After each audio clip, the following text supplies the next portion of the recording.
Good morning. Thought I'd help you wake up. It's 6 a.m. and you're listening to The John Kincade Show, Philadelphia's longest-running sports talk morning show. Excuse me, what'd you say?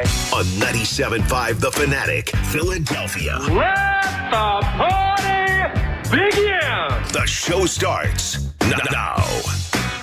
Welcome in, Monday edition of The John Kincade Show on 97.5 The Fanatic. Coach says 562 at the top of the sheet today. We appreciate you being here. Appreciate everybody who came out on Friday to the Irish Horn in Richboro. We had a great time. So much fun getting to meet everybody. Appreciate everybody who came out on Friday. A lot of fun there. Those people are always great at the Irish Horn. And our friends from Bud Light for being there and be a part of the event. Great time on Friday. It was a lot of fun, and I heard from a lot of people that were there this weekend, whether it was text or, whatever. It was a great time, and we hung for a while afterwards. It was fun. You had to go to an event. I hung for a little bit longer, and the people that out there were so cool. And Ed Horn, who runs the place, phenomenal. Great job. It was such a good time. Absolutely a fantastic time. Our 6 a.m. hour brought to you by Bradford White Water Heaters. Bradford White's here for the pro.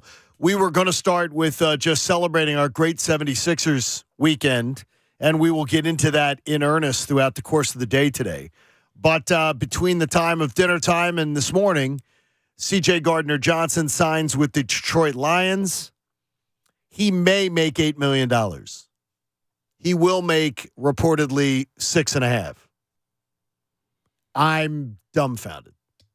I'm absolutely dumbfounded. That $6.5 million with the potential to make 8. I can't even fathom that C.J. Gardner-Johnson is not an Eagle this morning. Especially the 25-year-old playmaker in your secondary. Which I thought, when we kicked it around everything, I thought that should have been the priority. And I thought maybe they'd get back, that they'd keep Slay, let Bradbury go. I thought Bradbury would be the one to go. But I'm absolutely floored that $10 million to Fletcher Cox and C.J. Gardner-Johnson is maybe going to make 8. Maybe, if he maxes out everything. I'm fascinated with the decision making. First reaction the same as yours. Like, why do you let him go for that little amount of money? Second reaction after you think about it for a while, John, I started thinking the way you think. Well, why didn't anybody else out there pay him? Oh yeah. Like, what's up? Is there something going on? Is there something about this kid? And I'm not. Look, I am not attacking character. I'm talking about his play. Is there something about this guy that teams are turned off by? I would imagine there's more than one team in need of a safety. I would imagine that more than $6.5 million is nothing to a lot of teams. I did go immediately to the Fletcher Cox thing and say, yeah, I would have rather spent that money there. But I find it hard to believe also that, they're out of money? They're out of $6.5 to $8 to $10 million to pay him for 1 year? Oh, no. I can't imagine that's true. I think it's exactly something that we talked about a little bit earlier last week. I said at some point I think he's going to spitefully walk away. And if C.J. Gardner-Johnson spitefully walked away, and I do not know that for a fact, then I would believe he's foolish. But the idea that he's sitting out there and I never would have signed Fletcher Cox ahead of signing C.J. Gardner-Johnson. Ever. Not in a million years would I have made that decision. Look at the Eagles depth chart and say, oh, yeah, I got to play Fletcher, $10 million. And $8 million is if he maxes out every bonus, he makes $8 million in Detroit. And by the way, Detroit just got better. And Detroit is one of the young, up-and-coming, dangerous teams in the NFC. I can't understand it this morning. And maybe there is something I don't know. Maybe there's something that I don't understand. Maybe there's a little injury situation that we don't know about. Yeah, that teams aren't comfortable with. I don't know. I mean, but I do know this. $10 million for Fletcher Cox, I hated. The fact that C.J. Gardner-Johnson walks away with 6.5 in guarantees and a potential to make 8. to me just seems absolutely foolish. Yeah, I don't believe they're related. I really don't. So I don't think. Look, on the surface, I don't love $10 million to Fletcher Cox, but I don't think that prohibited them from doing anything with C.J. Gardner-Johnson. That in its own, we can question, debate, whatever the Fletcher Cox thing. You can't tell me that there wasn't $10 million, $12 million, whatever it is, left in the little fund there to pay C.J. Gardner-Johnson. I don't think they said, man, you know what? We paid Fletcher, so now we can't pay you. No, I really don't believe that. I think there's something more here, John. I don't know what it is. Oh, I do know this. It looks like the defense is the golden guys to me. And that's how I'm looking at it. They kept all the old guys. They let 3 young guys walk out the door. 4 young guys walk out the door. I don't, again, grasp that concept. Well, I mean, the 2 linebackers, I believe, can be replaced. I absolutely believe they can be replaced. Can they be replaced to the level that Kaiser White and T.J. Edwards played last year? I don't know. Especially if you plug in Nakobe Dean, another rookie. I don't know that they're going to be any better. And we complained about the linebackers this year. I'm just surprised. And I do think that Howie Roseman is freaking awesome. So I am in the Howie camp. So I just sort of have to swallow it for a second and go, okay, this is bad news. I don't like it. But they're going to have a plan, and something is going to materialize. The meal is being cooked. I'm in the kitchen looking at them prepare the meal, and it's not done yet. Yeah, the thing is, they did keep older guys. And I don't know if it's sentimentality or whatever it may be, but you're still going to have a huge amount of youth. I mean, think about it. You're replacing a linebacker with a second-year guy. Jordan Davis is now going to be huge in whatever you do. Your linebackers are probably going to be younger guys. Sure. I mean, well, obviously we know it, Nakobe Dean. You have the 10th and the 30th overall pick. Keep them or not, they're somehow going to be directly related to two new persons on defense. So you're talking young guys there. So you're going to have the mix of old and young, which is pretty good on the defensive side of the ball. It's not going to be an old defense. Right. Well, well, the corners are. It's old to me.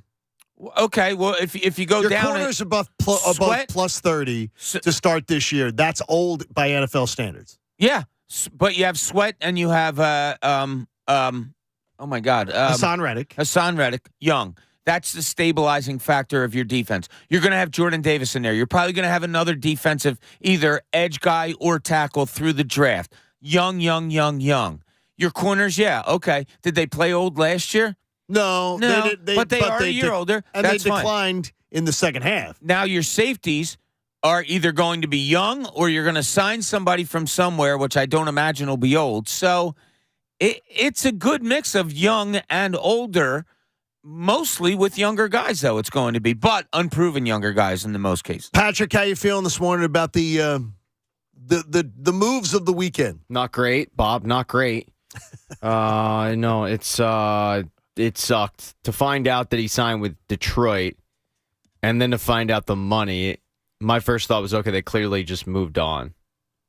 It seems that way, doesn't it? It definitely does. Now his agency, who really should be fired because man, did they overplay their hand.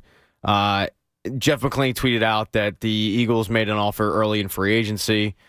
The C.J. Gardner-Johnson's agency ended up overplaying their hand a bit, thinking he would get more, waiting it out. They clearly did not. Eagles pivoted, moved on.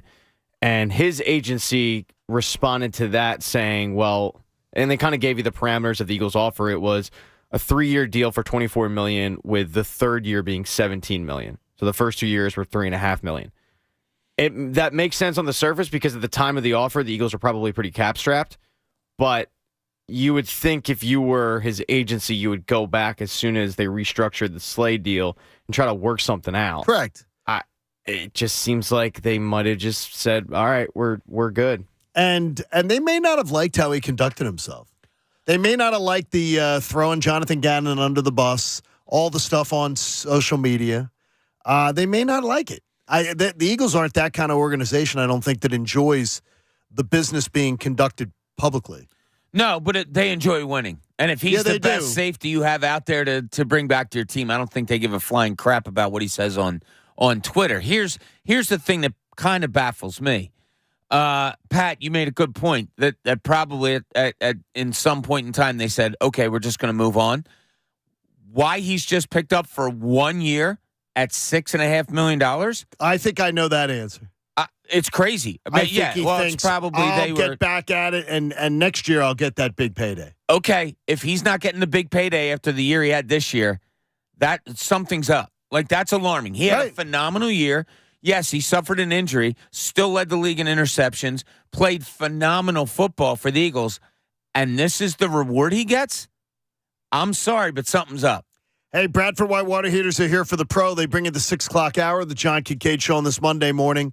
And if you want to get in with us and react early on, we usually don't get this interactive early, but if you wish to, you can. 610-632-0975. In the morning Mindbender, Coach says, according to a new travel and leisure survey, 27% of students plan to do this on spring break instead of going away. Instead of going away. What is it? At the same time, man. Well, maybe that's that not could bad, be. It doesn't Pat. sound like a bad That's what thing. I've tried to do spring break every time. How did it work? Not well. Not well. Didn't turn out like C.J. Gardner-Johnson's free agency plan or that plan by you? C.J. Gardner-Johnson had a lot more success than me because eventually he did get a deal. He did get a deal. He got it done. I always ended up with me in my hand. I'm going to say they plan on working. That's my Working. answer. Yeah. Staying home and working to make money. I think that's too obvious. So I will go with travel and leisure. I will go with visiting relatives. That's not a bad one. But it does say instead of going away, that would be going away. What do we I got? don't know. This is stupid. What do we got, Coachy? It's This is stupid. stupid. Okay. We're all a little bummed this morning, Coach. Sometimes the obvious is right on target. It is work extra hours. Yes. Get some work in, right? Yeah, make some extra money. A lot of the kids are doing that now. Are they? Yes. Well, not the ones in my house. They're Trying to get they're out of school though, right, Bob? Yeah, they're trying to get extra money. Whatever. That's the way it works. Hey, Staples stores are a new world of possible. I bet Staples is hiring. With innovative tools for small business and remote workers and learners, you can explore more at your local Staples store or visit staplesconnect.com. Also, too, under the radar this morning, as we talk about C.J. Gardner-Johnson being gone, Isaac Seumalo departs for the Steelers, and he will now be a member of the Steelers offensive line. I love the for whatever reason, I just have a ton of respect for the Steelers organization. I think that they sort of know their stuff well, and I think he's going to do well there. And his streak of a year and a half of giving up 2 sacks in like 21 games is pretty freaking awesome. I mean, he almost went 2 seasons giving up like 2 sacks. Yeah, I think he was a little. Now Pat's not a fan, I know, but I think he was a little underrated here because of how good the offensive line was. Was he the 5th guy of 5 really good ones? Of the Beatles, maybe. Yeah. But the talk of him, and I know Pat's tired of that. I don't think they built him up to be something he wasn't. He was just a guy that, 5th guy on a 5-man great line. That are you going to miss him? You might not notice. I don't know. Can Jurgens step in there at guard, a place that he's never played? I can't imagine no matter what happens, anybody's going to be saying, wow, we miss Isaac Seumalo. I was happy to hear, Pat, that they cross-trained Jurgens at guard last year. So I mean, he got in there in a little bit right. When Dickerson went out, but they kind of had to because you couldn't have him just get ready to play center. That would have been stupid. Right. So cross training made sense. He got a little bit of run there when Dickerson ended up going out for a little bit. So I'm confident in Jurgens. But even in camp and workouts and everything, they were cross-training him in the film room, cross-training him and everything. So hopefully that works. It brought to mind a question, though, Pat, and I think it's perfect to go to you because it's something we've talked about before. Why didn't they cross-train Why didn't they cross-train Dillard? Remember that I tried, and it was an unmitigated disaster where he's the only offensive lineman I've ever heard make so many excuses for why he couldn't play the right side. It was like as soon as he went to the right side and struggled with it, like big time, he was horrible. All out of nowhere, it was, well, that's really difficult. I mean, it's like wiping with your left hand. It's just, it's not even, it's really, I mean, it's a struggle. Yeah, they made a big deal of it. And it's like, okay, I understand that, but then why can so many other athletes do it and they don't have this massive drop off? It was really strange. I don't know. I think they tried, and I think they realized that he had to stand the left side because he had limitations. I wonder too if and he left. Did they miss the opportunity to trade him for something? Yes. Well, I don't know that for a fact. What, a fifth rounder, maybe? I'd assume so. Yeah, you could probably get, for the amount of money he got in free agency. You probably could have gotten a fifth rounder for him. And in fairness to them, they're looking at it like, well, the last time we went to the Super Bowl, we had to rely on a backup left tackle. Right. So the depth is probably worth whatever it is to trade him and then be left with, I guess at that point you're left with oh God, who's the kid from Jack Driscoll? Yeah, who had never played left tackle before. I'm flat out a little bummed this morning. The CJ Gardner-Johnson news shocked me because I really did think, even though I wrote in our notes before finding out the news, I wonder if just out of spite he'll go elsewhere. And because he wanted the huge payday and swallowing his pride and coming back here sort of looks like, well, you thought you were something and you didn't get it. Even though a 3-year deal with the $17 million, but it was going to be the money was going to be guaranteed down the line. I don't understand. Yeah, I think there's more that's going to come out. I don't know what it is. I don't think the Eagles are going to come out and say some bad things this is why, whatever. But it's odd. When I saw it, the disappointment comes in like it probably did for most people out there listening and for us. But then when I read into it, I was kind of like, what's going on here? It was more questionable about not I don't even know how to phrase it. It was more questionable about what happened as opposed to why didn't they? Like I don't there's something up. This is odd. To lose a guy like really that weird. for $6.5 million, and people are saying, "Oh, he's betting on himself. He's doing a 1-year contract." Well, that's just what he did this year, and he passed the test. So why didn't he get the reward of it? I don't understand it. By the way, that Universal Sports Management, Pat, that you pointed out that he is represented by, Adam shares with me on Twitter in a DM. He says, I can never remember a player's representation arguing with fans on Twitter about whether he took the best offer or not. It's not a good look. Perception versus reality. 1-year real versus 3-year fake. Which sounds better to you? 1-year deal equals $8 million. 3-year deal equals $24 million max with $17 million plus in 3 years. Which one are you taking? Mic drop. Universal Sports Management, I don't think you're getting a bunch of new clients based on what we've seen. Just saying. Yeah, it's like doing a mic drop at an empty venue. Really? It lacks luster. You overplayed your hand, and then it appears you sulked. But the Eagles, I think the Eagles made a mistake here. I really do. There's no way I'm playing. And if you paid Fletcher Cox, you absolutely could have paid. You could have made the decision to pay CJ Gardner-Johnson, and I would take that every day. Every day. 100 out of 100.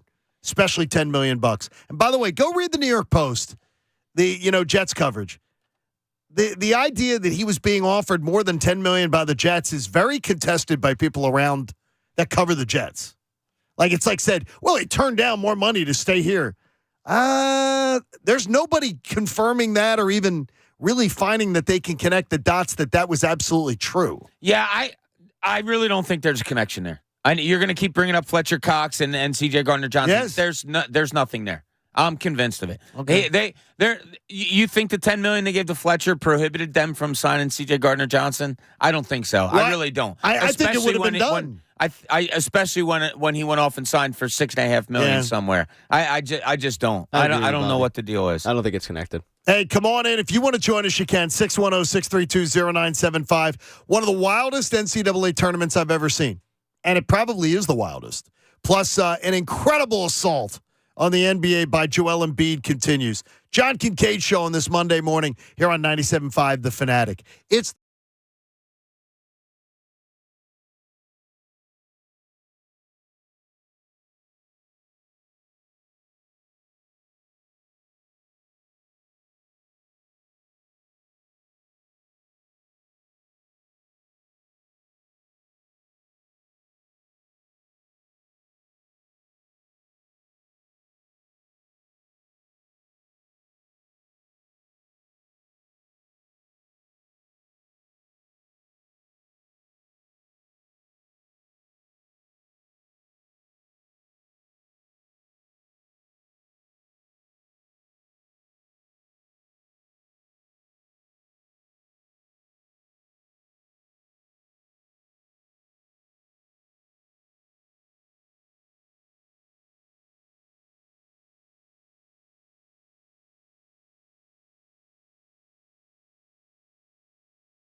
At sleep apnea, we'll check out sleephealthypa.com. Finally, a sleep solution you've been looking for. That's sleephealthypa.com.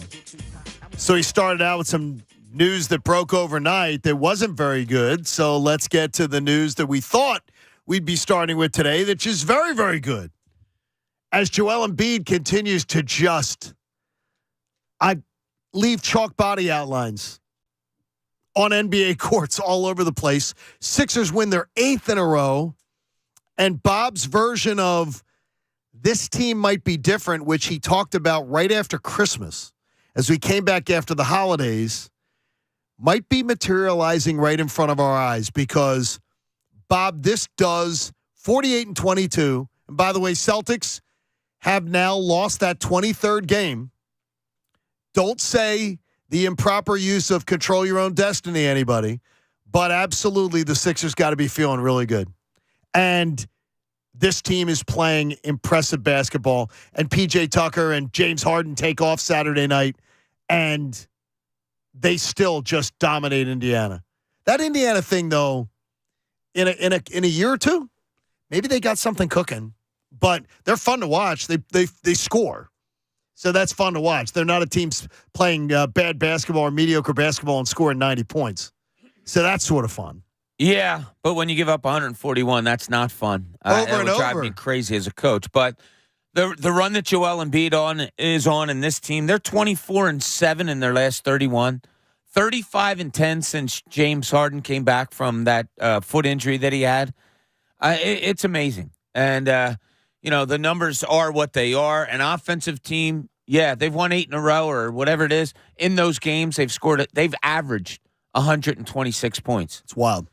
We talked about defensively that they're kind of making a more of an effort on there. Now, I think Saturday, back end of a back-to-back, you're just going there and playing whatever you want to play to try to get a win. They played an offensive game. They said, we're going to outscore this team, and that's what happened. But it's kind of amazing what they've done and how good they're playing. And, I read a national story this weekend talking about I was down in Baltimore and read a national story this weekend about James Harden and Joel Embiid combined have approached the unstoppable status. That's pretty cool because every other year when you went into a playoff, you had Jimmy Butler one year, yeah. I don't think the two really connected all that much with he and Joel Embiid as far as you stop one, you might not be able to stop the other. These two together are pretty much unstoppable right now, and it's a really cool thing to see. Well, tell me, if you said to me, Sixers going to score 141 and Harden's not playing, yeah, I would have said no, they won't. Yeah, and then that to me is maybe that's the thing that was to me the most impressive coming out of that game. So I saw my nephew, who's a huge sports fan, on Sunday morning, and he comes over, and one of the first things he says to me is, "My God, how good is?" Who do you think the name he said? How good is Tyrese Maxey? Yeah. He was ridiculous Saturday night. And that wasn't just off of Saturday. He's just kind of like, yeah. He's and you're talking about probably, at least the third option. He snapped out of it, though. Because he went through like a 3-week, 4-week period. And I'm going to talk about that later on in my column about, how that happened. Because he is incredible. He's unbelievable. Like, he's legit sniperish. Watch out for him and the different ways that he does it. You watch all these college basketball games that I watched this weekend, and you pick out a guy from teams that you don't really know about, and you say, "Oh man, that kid can rebound," or "That kid's tough," or "That kid's unbelievably fast." Tyrese Maxey, if I'm watching the Sixers, if they were a college team, he might be the guy. As much as you dwell on Embiid and Harden, he'd be the guy that you go like, "Oh, wait a second, who the hell is this guy?" That's how good he is getting. He's rounding into that.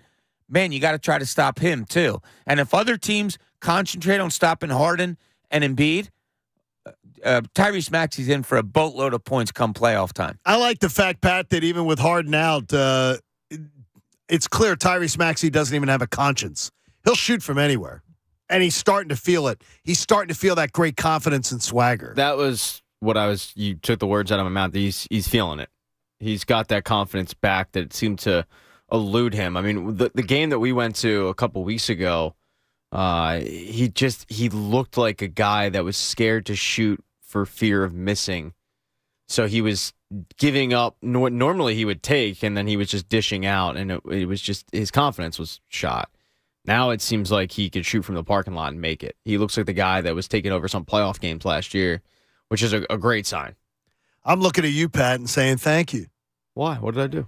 Because I took I took your advice, and every single time I did some sort of a boost or special promotion on the Bet Parks app, all football season long, all last baseball season run, I took every futures bet and put it on the Sixers. I bet the over 50.5 wins. I bet the Eastern Division champions. I bet Embiid MVP. And I bet Eastern Conference champions. And right now I'm thinking I have a great shot to cash 3 of those, and I didn't risk a dime. And by the way, and I'm going to make some considerable money by doing so. Yeah, if you get to, luckily for you in certain situations there, if you just get to the second round, which if they win the second round, I'm going to have I'll probably have all 3. I would start hedging in the second round just based on their history, but I will listen to you. No, I will listen to you. Yeah, usually I look to start hedging because you really you've got me set up nicely here, and the Embiid MVP thing is just beautiful. And I heard Connor and Tom talking about it yesterday morning. And I hadn't seen the updated numbers on Sunday, and Connor trotted them out there, and Tom totally underestimated how much this swing's gone. Now, Joel Embiid would need to really wet his pants down the stretch to not win the MVP by the odds makers. Now, whether the staff of the Ringer is not having emergency meetings trying to come up with something to say, well, don't believe what you're seeing of Joel Embiid, we're not very sure. Yeah, I really think the tide has turned for that. It's his time to win MVP. We talked about it before the season even started, where sometimes it's just like, okay, somebody else has to win it now, and you start looking elsewhere to see who it may be, and maybe you do a reach, or maybe you just say, well, I'm going to vote for this guy because I've already voted for this guy the last 2 years. He's legitimately grabbing it around the neck and taking that MVP to where it belongs. And I do. I think he's the MVP of the league. There's so no question awesome in my mind. I'm glad you said that because I was going to cut you off and say, like, he's not being handed this because it's a situation of, all right, we need to find somebody else. He's taking it. Yeah, yes, exactly. You can I thought he was the MVP last year. I mean, the fact that his last 2 games, he's only played 6 quarters of basketball. And I saw you tweet that, and it's clear. 69 points, 20 boards, 5 or 6 blocks, whatever it was. How many points? 69. And that's no way, really? Yeah, he scored. He could have scored 32, but he decided 31 and make it an even 69. Yeah, what he's doing right now is. Rick Carlisle said it. I don't know if you guys heard. I watched comments. The whole thing. Yeah, he was phenomenal and so spot on and effusive. Not to cut you off, Pat. He is one of the most respected coaches in the NBA. So for him to say, go ahead, what you were going to say, but what he said about Embiid is terrific. Basically, he mentioned Jokic and he mentioned Giannis, but he said Joel Embiid's probably the toughest guy in this league right now to game plan for, and right now he's the MVP with what the Sixers are able to do. I mean, second game of a back-to-back when you have to travel and you score 31 points and make it look easy. He probably could have scored 45, 50 if he was going all out. He's making it look effortless. By the way, and he's ours. Just a shout out to our friend Kate Scott and Allah. I think those two are starting to really hit their stride also as a broadcast team. Like they are very comfortable with each other. They sort of know the spots, and it's been really entertaining to watch. It also is entertaining when you're watching a team play great basketball. Yeah, a lot maybe of the things. The broadcast just seems even better too. Sure, the officiating isn't as bad. Yes, the coaching's better. The announcers are good. The popcorn tastes better. All of those things come into play when a team's playing well. It's funny, the expectedness of winning, of good play, of all that is higher now than I can ever remember during Joel Embiid's time period. I love it. Yeah. I love it. We're having some fun with it, and we'll be all over it. And Sixers have a big game tonight honoring a big moment. We'll talk about that coming up a little bit later on. But in Cooney's Corner, Bob's ready to make a pretty bold statement. I love these. Now, let's see what's in Cooney's Corner. I love bold statements. We talked about it a little bit last week, and I think the week before. And Pat brought up he hasn't seen all these guys, but I've been watching the Sixers for a long time, probably more years than I care to admit. And, John, you're right there with me. And, Pat had a phrase last week or a statement last week saying, I don't know. I didn't see Julius Erving. I didn't see Moses Malone. I didn't see this, that, and the other when comparing Joel Embiid to those players of past. I got to tell you, I've seen a lot of it. I didn't see, and I'm not going to count Wilt Chamberlain because there's none of us out there that saw him. I'm teetering on saying he's the greatest 76er I've ever seen. And that's big because I did see Julius Erving, and I did see the guys that I mentioned, Moses Malone, who was an MVP here, not only of the league, but also of the playoffs. Too short a time for Mo. Moses Malone was too short a time, right? I don't even take – that's funny you said that. I don't even take that into consideration. So you don't, okay. Moses was just a dominant – he was a kid that went on the schoolyard and took his shirt off and kicked your ass. Yes. I played against a lot of people like that. And you think you're good and you think you can handle yourself, and they teach you different. That was Moses. Every ball he got, he would score in just uncharacteristic fashion. But the thing about Moses was, and I'll never forget this, it was early in his first year with the Sixers, and he got a rebound, and he dribbled up the floor, and he got to about half court, and the guard tried to steal it, and he went behind his back, and he went down, and he made a layup, and it was like, oh, my God, look at what this big guy can do. And for the time period, it was right. Joel Embiid could do that with his eyes closed. Yes. Dominating a game. Yes. Joel, I'm here to tell you, and there's one player that I'm teetering on that makes me not make this a full statement that Joel Embiid is absolutely the best Sixer I've ever seen. Then who's the player? Take a guess. I hope you don't say Iverson. No. Okay, good. Moses? No. Charles Barkley. Because Moses, and I'm not taking anything away from him, and I just described what his game was, had a starting five of Julius Erving, Maurice Cheeks, Andrew Toney, Bobby Jones. He had four guys that were legitimate Hall of Famers with him. That is correct. On this team. And the heights that they reached were phenomenal. Should have been reached. They were reached. Charles Barkley had nobody to play with him. Nobody. Never. Nothing. You can say, Hersey Hawkins, or I would love to have seen Charles Barkley. Hersey Hawkins. I would love to have seen Charles Barkley play with somebody. And what he did was unbelievable as an individual player. He's the guy that I would most compare, isn't a good word. I would most say that may have been the greatest Sixer I ever saw individually. But I think Joel Embiid is surpassing that. And you guys know I'm very cautious with my bold statement. Yeah, you are. You don't throw that out there. I'm right there to say it. I think this is the best Sixer I've ever seen. I had a buddy argue watching some college basketball the other day, arguing with me that it's Allen Iverson.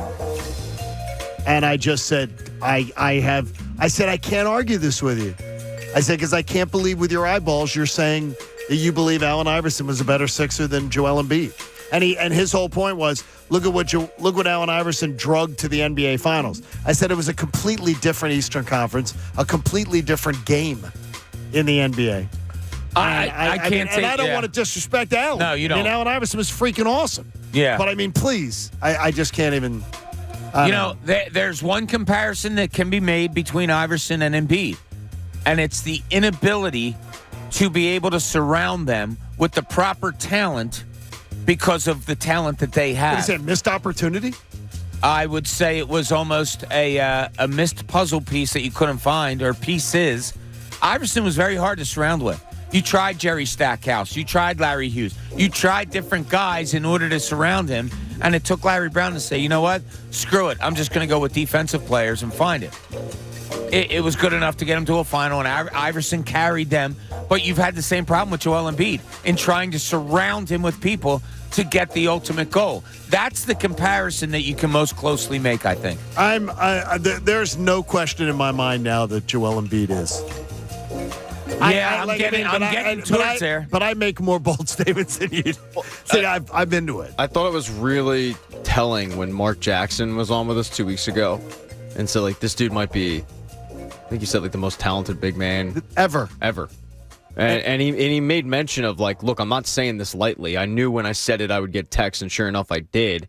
And that's a guy who played not only the sport, he played the position. Yeah. He's like, look, I've thought it, and I have to just voice that opinion. I think that this dude, what he's able to do might be the best of all time. And when you look at how he's able to maneuver a basketball on that court, he's a 7'2" guy with guard handles. You don't really see that often. It was great having Mark on with us at our live show. He was really good. He's very conversational. I like him. Oh, he's great. He's phenomenal. Really, so much really fun good. to talk to. Yeah, he did say that, Pat, and I think you and I caught eyes we caught eyes often, but I think when he said that, you and I looked at each other like, whoa. Best, most talent. How did he phrase it? Most talented big man he's ever seen? Something like that. Yeah. Skilled? Skilled. He may have That might used the been word skilled. Whatever it was. Because he's incredible. Yeah, he's dancing. Just a really great weekend for the Sixers. A lot of great vibes there. Some strange vibes around the Eagles. And I want to say, Pat thought something last night when he sent his show prep. And I want to see if he still feels it after what happened last night. We'll get to it next. Thanks for hanging out with us. It's a Monday morning edition of the John Kincade Show here on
There's got to be, right? Right. It doesn't. There has to be add something up. else. It really doesn't add up. Maybe he didn't fit in the locker room the way we thought.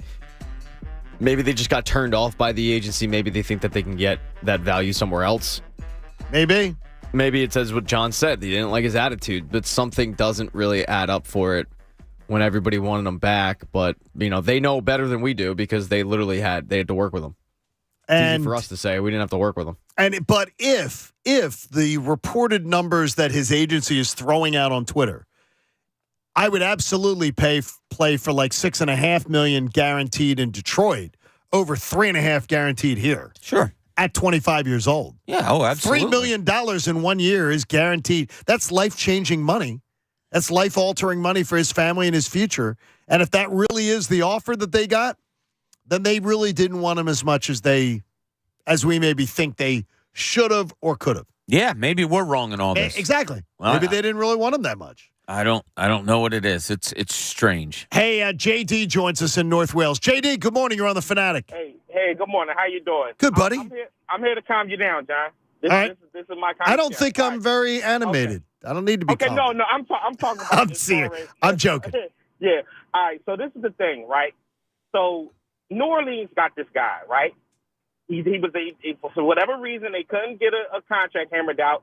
This is a guy who has a very high opinion of himself, and there's nothing wrong with that. He's an NFL player. You have to have that confidence, but sometimes you have to realize this is a winning organization now. We're not the Jets, right? We're not one of these teams that just don't know what they're doing. They let the market dictate what he should get paid. And when the market is going, everybody's getting signed for $6 million, $7 million, $8 million. I'm almost certain they went back to this guy and said, listen, this is what the markets dictate. Like, this is what we're trying to give you. Well, wait a minute, though. The only thing I'll say, JD, is if his agency can be trusted, and for what they published, the Eagles offered $3.5 million, which is that's a clown offer. That's a clownish offer. Okay, that is a clownish offer. But remember, when you look at this thing, and I'll give you a prime example. Bradbury was 29 when he got signed last year, right? Yes. The scrap heap. Kevin Byard, 29 years old. He's going to get released by the Texans. Howie knows what he's doing. There's other options on the free agent market. Now, for whatever reason, they just didn't like this guy's attitude. That could be. I just don't like the idea of reuniting the Golden Boys. I see B. Arthur and Betty White and everything, and going and paying all the old guys, and not bringing back any of you. Let your 4 youngest guys walk. Okay, this is the thing. There's no bad downside to a 1-year contract, John. It's not. All right, those guys got signed for 1 year. There's no downside. Okay, I'm going to tell you, JD, we will check back on that strategy, and I appreciate your call. We'll check back on that strategy in the fall. I think there can be. Betting on older guys at the end of their career and paying them good money. I just think $10 million for Fletcher Cox, I'm never going to get past. As far as if he goes out and he has a spectacular year this year, if he has a year like he had last year or 4 years ago, but there were those other 2 years that I just said where everybody was like he wasn't even really a factor. Yeah, Cox to me was just something you needed. Like you needed another defensive tackle. The $10 million, wow, that seemed a little high. I don't think it prohibited you from doing anything. JD makes a good point. Howie probably has his eyes on guys that are going to be released and all of that stuff, and you do 1-year deals like that. I don't. The old that you keep bringing up, I don't know, John. I think there's such a good implementation of young also that it's okay. It's all right. Like the young guys we're talking that you let walk. Take away CJ Gardner-Johnson. What hurts? TJ Edwards, undrafted linebacker. They don't pay much attention to linebackers. That's okay. Much, though. You didn't pay him much, and he played well within your system. And you're going to fill him in with a second-year guy that you're not paying much. Yeah, but then you got to fill up the other guy. Kaiser White, I'm fine letting go. I'm fine letting Kaiser White go. Yeah, it could be Sean Bradley. It could be, could be somebody you already have. It could be another 1-year pickup that doesn't cost you a lot of money. I think the mix-in of youth, I think that balances out the guys that you signed. That's why I said earlier, the meal is still being prepared by Howie, and I've stepped back into the kitchen to watch it. He hasn't brought it to the table yet to serve it. So I'm going to trust that he's got some things that he's going to add to the recipe. Because right now, I'm not digging it. Right. I'm not anti it. It's like, I feel like he's had a good offseason. I said if he brought back CJ, I would have said great. I think he's had a good offseason. But I absolutely believe betting on old guys in the NFL can absolutely backfire on you also. If you just label it as old guys. If you just label old guys, yes.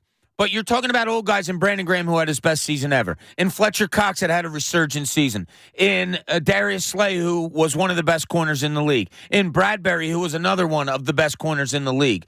The old guys aren't just old guys. They're older guys who had really good seasons last year. You want to jump in with us, you can. 610-632-0975. 7 o'clock hour is brought to you by the all-new Bet Parks app. Sportsbook and casino in one sleek, easy-to-use app in Pennsylvania and New Jersey. I was thinking, Bob, of watching the Sixers the other night, of the idea that, wow, they kept talking about, this brutal road schedule. And the NBA Today or whatever it is on ESPN was also discussing how brutal the Sixers road is down the stretch. It just crossed my mind. All I could think of was what it did to the Phillies down the stretch. We talked about it with the Phillies. They had such a bad schedule down the stretch. They were on the road for 3 weeks? Yeah. Till they came home? But before they played that Friday game against the Braves, they had been on the road for, I think it was 20 days or something along those lines. I wonder if the same sort of thing can happen to the Sixers.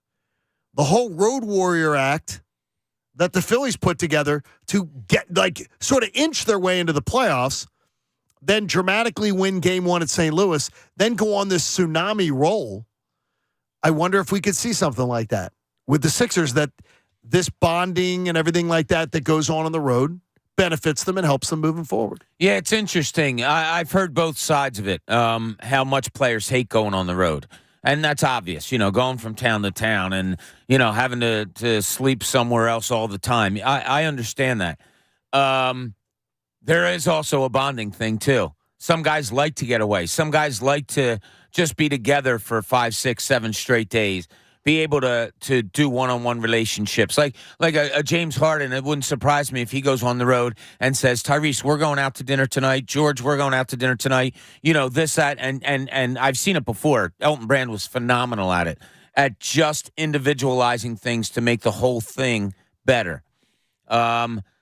Maybe it works for this Sixers team. I don't know. But like I said, months ago, there's just something about this team. I don't know what it is. You said it the second week of January, by the way. Yeah, it's just. You were talking about them being different. They're pretty good. Good analysis, Bob. And feel free to expound. I putting your finger on it exactly, but this Harden Embiid thing is real. This Doc Rivers has coached well this year. He has coached very well. I understand all the questions that people had and all that, but think about this. If you're looking to be a Doc Rivers detractor, I understand it, but you have to give him his props, too. Joel Embiid, it was a concentrated effort on their part to put him at the nail this year, to get him to catch the ball at the foul line and be able to score from there. And he's designed an offensive set to make it happen, whether it's a high pick and roll and he rolls to there, whether the ball's opposite and comes back to him, whatever it may be. Doc Rivers, along with James Harden, has made scoring so much easier for Joel Embiid this year. The other day after the show was so fun getting to meet everybody out at the Irish Horn.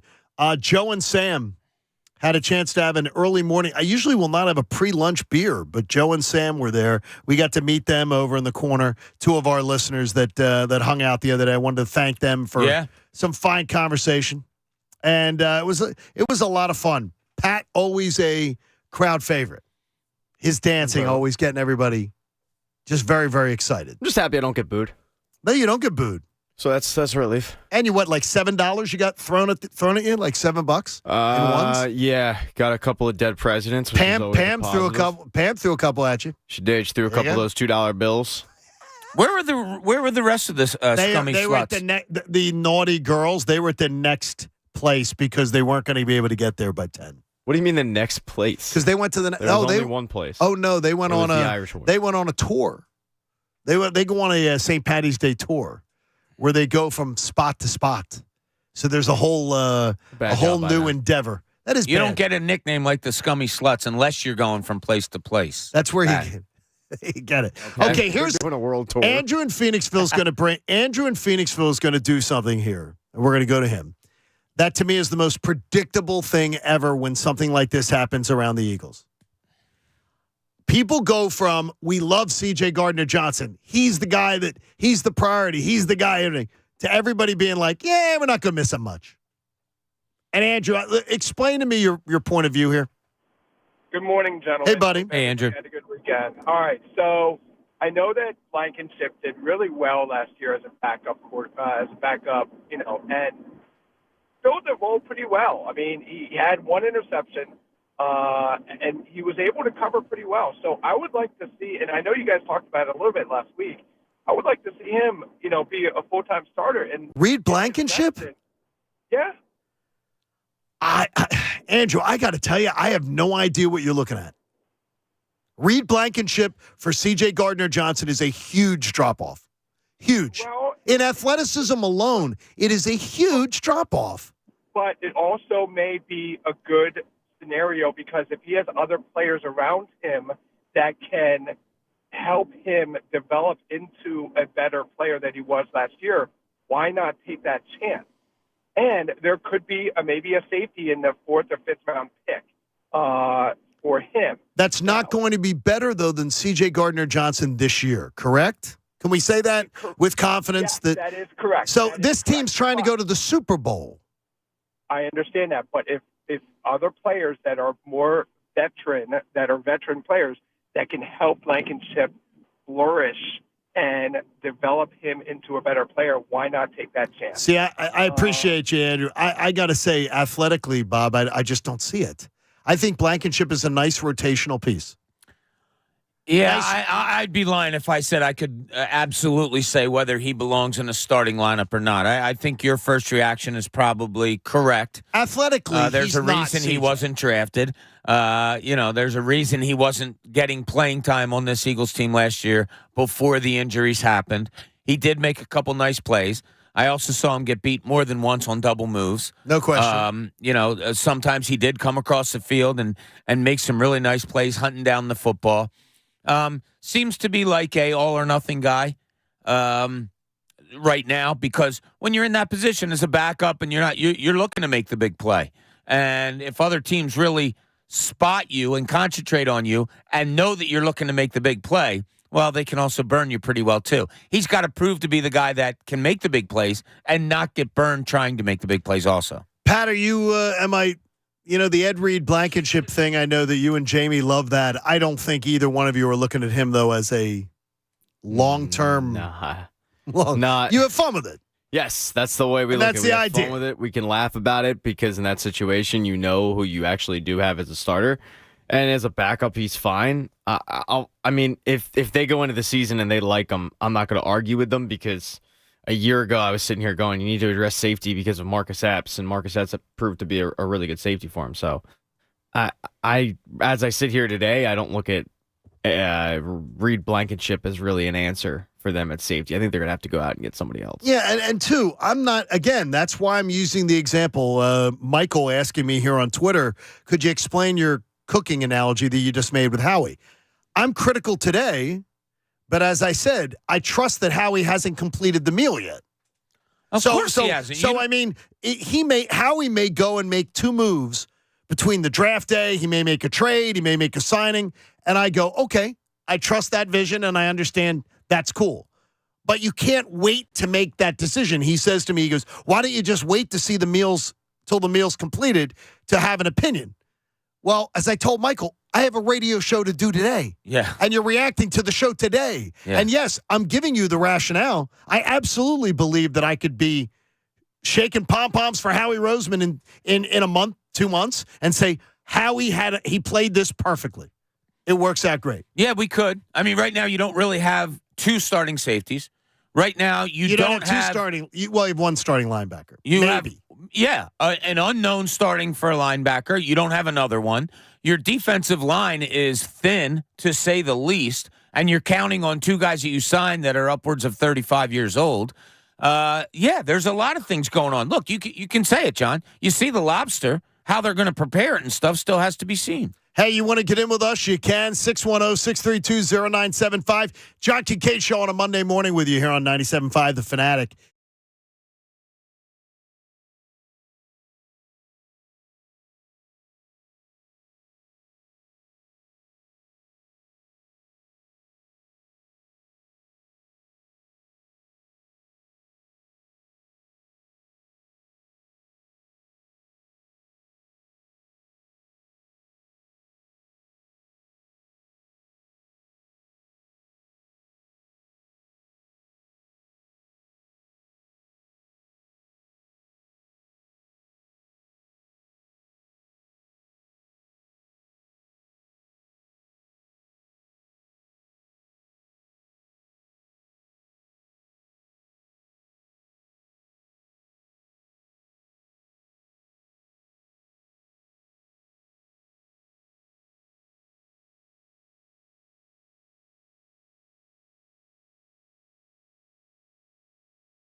John Kincade Show on The Fanatic. And again, the 7 o'clock hour brought to you by the Bet Parks Casino and Sportsbook app. It was a lot of fun being out at the Bet Parks Sportsbook on Thursday and Friday. It was great meeting a lot of people and great crowds and a lot of people spending their Thursday and Friday afternoon enjoying some college hoops, which was a lot of fun. Download it at betparks.com. A lot of people out to see Cuz and Tunis also, which was a lot of fun. So really good time going down there. It was a lot of fun. Yeah. Great, very electric crowd Friday especially. A lot of people really cut out of work early. Not a lot of work being done Friday afternoon. No, it didn't appear so. No. There was a lot of folks coming out. Yeah, people were working on having fun on Friday, which is nice. And fun is the best thing to have. Very fun. So yeah, it was a good time. All right, Pat. I'm trying to do math here. It's tough. 2 + 2 = 4. Okay, go a little further 6 with times me. 3 = 18. Okay, Jacob deGrom had his spring debut yesterday for the Rangers. Mm-hmm. Okay, so that was Sunday. He pitches 3 innings, gives up 2 hits, no runs. So I'm going, okay, Monday, Tuesday, Wednesday, Thursday, he pitches again Friday. Then that would be Saturday, Sunday, Monday, Tuesday off. Does he just rest until the opener on Thursday? Does he only get 2 outings? Yeah. Jacob deGrom knows his body well enough. It's the same thing as Zach Wheeler last year for the Phillies. I'm thinking about the opener against the Phillies on Thursday the 30th. Right, yeah. Like Zach Wheeler last year didn't really have a spring training. And he came in and the Phillies were like, he knows his body. He's okay. He'll be fine. And he figured it all out. And, Pat, what did he do? He went out in his first outing with 1 preseason or 1 kind of against live batters outing. Yeah, it wasn't much. Something like that, it wasn't right? A lot. But it wasn't it wasn't a lot. DeGrom knows himself. I don't think they're worried about that at all. I think they know where his arm is. I don't really think you're good. and you're not on a schedule so much right now. He may only get 1 more outing against live hitters, but he might pitch on the side for himself and get himself ready to go for that opener. Well, if he got 2 outings, then he can't pitch in the opener. I'm just doing the math. I think he can't pitch in the opener, so it just seems a little strange. We're getting ready, and Cooney's column, by the way, coming up in around 6 minutes or so. So save the $2.95. Get Cooney's column for free. I don't even know if it's as little as $2.95 anymore. We were talking about that yesterday. But did you have any interest last night in the World Baseball Classic? I did. I watched the whole thing up until the 7th inning. I went 4 innings. Yeah. I got 4 innings in. There's this guy on the USA team. He's pretty good. What's his name? Trey Turner. He's a Dodger, right? He had 2 home runs last night. And the guy looks more comfortable at the plate than Pat does in his daily Temple wear. He's really good. And Kyle Schwarber looked good last night. Why didn't they sign Trey Turner? Oh, wait a minute. They did. Go to Phillies. And Smoltz last night says, that Phillies lineup. As Smoltz now for the World Baseball Classic has tuned it down. So it's not hyper Smoltz. It's, this Phillies lineup, now that you've added Trey Turner, along with Bryce Harper and JT Realmuto and Kyle Schwarber, they may just be one of the best lineups in the East, if not all of baseball. It's nice to hear. Come on, Smoltzy. Give me some more juice here. Well, it's an exhibition. He's covering an exhibition. Maybe one of the best lineup. So I was so into watching last night, World Baseball Classic. I was switching around everything. I had games going on, NCAA games, but the World Baseball Classic was my first and foremost last night. I remember when the NCAA games used to be done at by 60 minutes. I don't like the Sunday night. Oh, I love it. You don't like it? No, I'd rather play them Saturday night. I'm fine with. Yeah. Sunday, I enjoyed them being done because, like last night, it was bounce around. Yeah. And I wasn't looking for that. Connor, come on around for this one if you would. I raised some eyebrows earlier, and we haven't made our final picks yet, saying that I was going to pick the Phillies to finish ahead of the Mets. And that was before they lost Edwin Diaz. So, Pat, I'll ask you first. Does one player going down like that cause you to change your opinion on a team over 162? Or is a closer something that can be covered up? I am a firm believer that you can find closers every single season somewhere, whether it be scrap heap, whether it be in your own bullpen, whether it be in the minors. Every team has at least 2 closers. It's just a matter of identifying the guy and putting him in that role. I didn't think Edwin Diaz made their team. I think he was coming off an unbelievable season last year, but I also thought that he could come back down to earth, and I expected him to come back down to earth. Does his absence hurt the Mets? Yeah, of course. He's a really good reliever. Give me a number. Are you talking about 2 games, maybe 3 2 games? or 3 games. Yeah, I don't think it's going to make that much of an impact where you're going to go, oh my God. Yeah, you'll notice it every time they blow a save because you'll assume that Edwin Diaz will be able to nail it down. Is it going to be David Robertson maybe? For now, I mean, they were at Zach Britton's workout. They were at Ken Giles' workout as well. I mean, they'll probably sign one of those guys. Well, then they're going to blow a lot more saves. Maybe. They bring in Giles. I mean, it wasn't like Edwin Diaz, his first year in New York, he was terrible. I got you. And people ignore that because his second season, he was unbelievable. I've said it many times, and I thoroughly believe it. I understand great closers and all that. I think it's one of the most overrated positions in all of sports. I thought the fact that you can't pluck a major league pitcher and say, go get me 3 outs. Now, Ricky Batalco and I have argued this, but he also said it's a great mentality to have that. I just know I have to go get 3 outs. All right, you get a guy with that mentality and that has good enough stuff to be in the major leagues. I think it's the most I think you should be able to pluck. I agree with Pat. Pluck almost anybody out of your bullpen if you say, all right, you're going to be the closer. I need you to get 3 outs. And they should be able to do it. Connor is the host of the Locked On Phillies podcast. Hello. How the loss of Edwin Diaz, Pat was saying 2 or 3 games. Yeah, I could hear him. I was thinking about 5 games maybe. So you think a little but more? I also agree that last year was a weird year for him in the positive sense. Like, he has not been that good ever.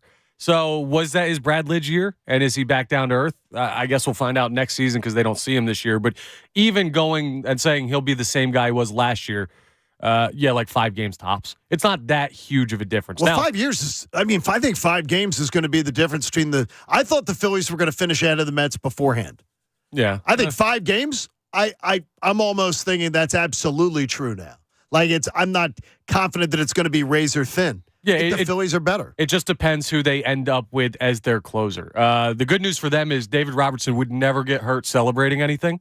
So that's probably a safe bet to have him replace. That's good. That was funny. Thank you. Well, Yeah, that's not bad. But yeah, that's a significant blow to their bullpen, but the bullpen is only a piece of the team. They'll probably be all right. There you go. Connor, is the Locked On Phillies podcast, is it closed or can people get in? No, people can get in. You can subscribe on YouTube. It's totally free. Just click the little bell up in the top free? right. Oh, yeah. It takes you like 2 seconds of your time. Helps me out. That's great. Appreciate it. Go do it, please. Appreciate it. Go We appreciate you. Remember a guy who used to use that, the great Jody Mack. Love it. I think he still does. Appreciate him very, very much. I can tell you that there are reasons you want to pick up a newspaper, but some of the best reasons are right here on the radio. Let's turn the page and find out what's in Cooney's column. You know, John, there are so many factors that will come into play during a season in order for a team to be successful. Health, coaching, attitude, cohesion, all words that are related to a team that exudes success. But one of the key words I would use this year in describing the good play of the 76ers is timing. Think about it. Think of many of the things that have gone well for the team this season and it'll work itself back to the timing of it all. James Harden had a strained ligament in his foot early in the season and was sidelined for a handful of games. The Sixers, pardon the pun, limped to a 13-12 record as Harden observed what the team was about while he was in street clothes on the bench. When he did return, he realized exactly how he had to play in order for the team to be better. At times a scorer, at all times a facilitator, not only to the league's leading scorer in Joel Embiid, but for Tyrese Maxey, Tobias Harris, and shooters like George Niang.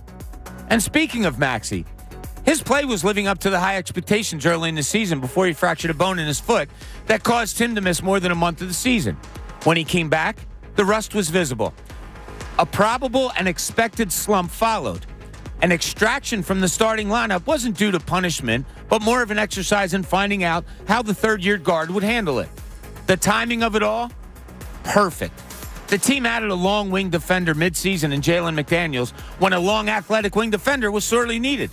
The Montrezl Harrell experience, it was scratched midseason because the team was horrific on the defensive end when Joel Embiid was sent to the bench. The timing of it all couldn't have been better as Paul Reed appears now ready to contribute off the bench as a backup who can give you about 15 minutes of play a game without missing much of anything. And the time is now for Embiid. he is playing by far the best basketball of his career. The fact that it's aligned with the addition of James Harden from a year ago, it's no coincidence. Never in his playing days has Embiid benefited from a teammate as much as he has being alongside Harden. And having just celebrated his 29th birthday, the timing couldn't have been better. The opening and closing of windows are often discussed when it comes to the Sixers organization. Well, the time is now. The proverbial window has never been more wide open. Big wide open window. I look at it as a window nation window, but I mean, I guess it could be any window. A birthday doesn't hit you unless it's your own. Joel Embiid turning 29 was almost to me like a direct turnaround. Like, yeah, no longer is he young. No longer has he only been playing the game since he was 16. All of those things. No, he's 29. He is a big-time veteran of this league now, approaching an elder statesman. So, yeah, the time is now. Time is now. I'm looking at the references as far as like players and ages and stuff like that. Didn't I think Shaq was? I'm trying to think of when he won his first championship. 29? He may have been 28. 28. They say when 28, I believe. When I was in the league, it was like a known fact. I guess coaches all talked about it and stuff that big men reach their prime at around the age of 27.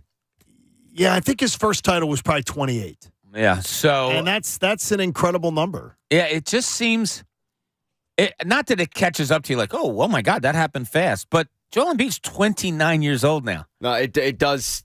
You kind of got to catch yourself and remind yourself that he's not a kid anymore. Yeah.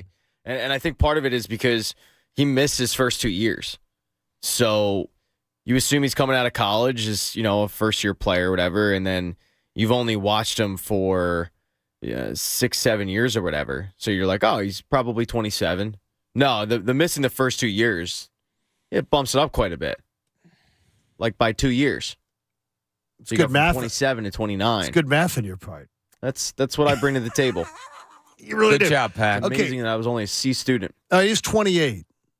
So 28, and he won a 28, 29, and 30. Shaq. So, I mean, it's at that age. Yeah, that's, like I said, prime big man. Prime big man age. Yeah. Oh, man, and it's not like it's closer because he won a 28, 29, and 30. Then he won beyond that, in with the Heat. Yeah, with the Heat. He was 2 or 3 years beyond that. Playing with guys that were in their right, prime. Exactly. Yeah, exactly. If it's bound right. That helps. But Pat, do you have a strong stomach? As far as like watching like things that might be sort of gory? Depends what the scene is. Shaquille, we wish him a speedy recovery. He had his hip replacement this weekend. Oh, if it's real, then no, I'm good. I don't need to see. He sent me the video. No, I'm good. I shared it with Bob this morning. Yeah, I'm okay. It's literally a saw being taken to someone's bones and being sawed out of your body. Got to get it out. If you're replacing it, out with the old, in with the new. And so he sent me the video of the surgery. I'm okay. It was, let's just say, shocking, to say the least. I'd just be glad that you don't wake up during that surgery. Because if I heard that saw going and you hear it hitting the bone, and I played it for Bob, and Bob, ooh, we were both like, oh, God, that's a little extreme. Yeah, I don't need to see that stuff. I remember when my dad had open heart surgery years ago. Today's the 25th anniversary of my dad's death. Is it really? Yeah, it popped into my head earlier this morning. But anyway. Real-life Lou Grant. Yeah, and the doctor came in to describe exactly what they do during open heart surgery. I was like, if I ever have to have surgery, just do it. You don't need to explain. Don't tell me. Put me under, do it, and I'll recover. I trust you. Yeah, exactly. Hey, Bill in South Jersey wants to talk to Bob, I think. Bill, good morning. You're on The Fanatic. What's up, Bill? Hey, what's going on, guys? Well, before I get into it, I just wanted to fill you guys in on a little $20 bet I made in mid-September for the Phillies to make the World Series, the Eagles to make the Super Bowl, and the Sixers to make the final. So on the final stretch of that. What can you get for it, Bill? You put 20 on it. What can you get?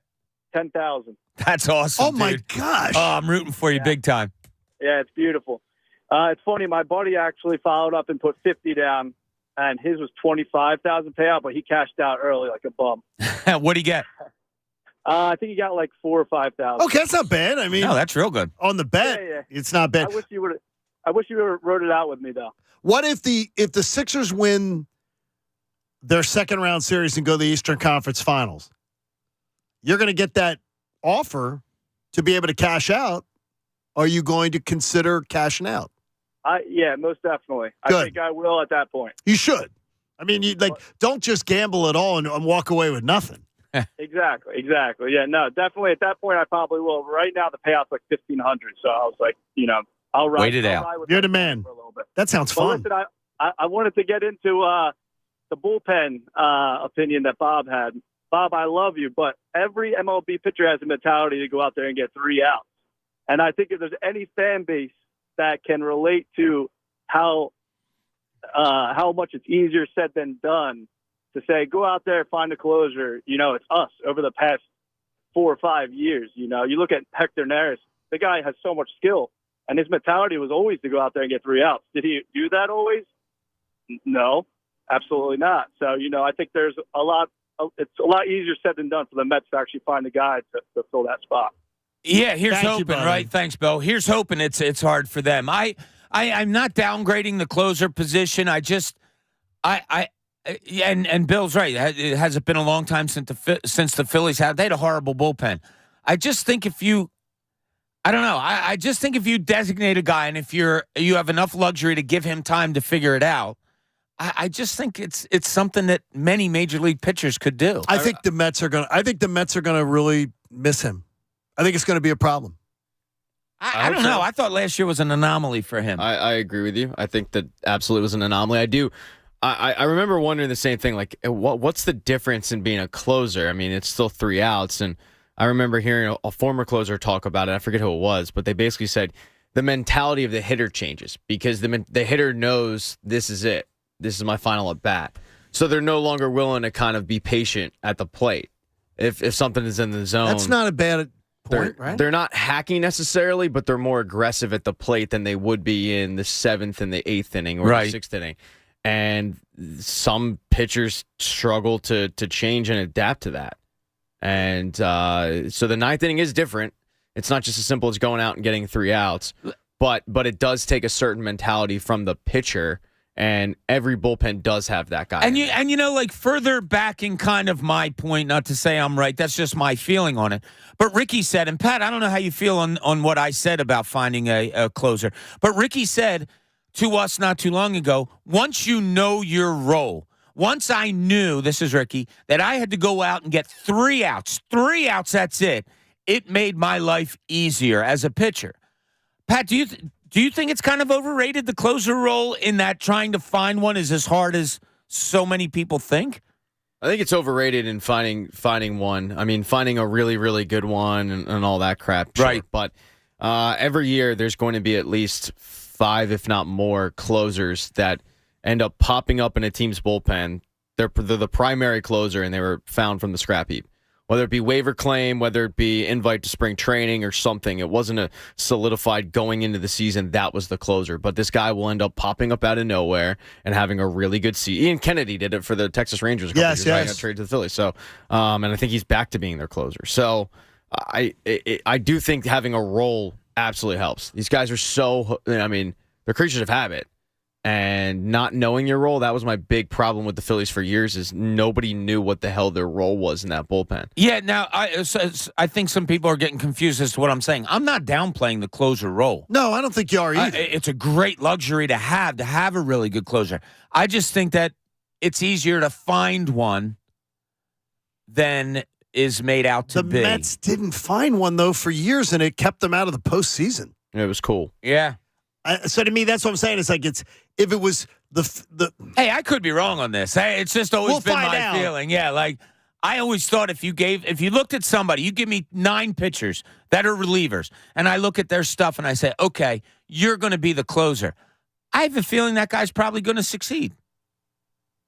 Really? I don't know. Yeah, I don't. That's weird. I think just the opposite. I think teams that go in without a closer and they do the whole bullpen by committee to try to find one, I think it hurts them in the long run. I think Bob's right. If you went in and you said, okay, so and so, we're going to try you out for a month and see if you can do it. 3 weeks, see if you can do it.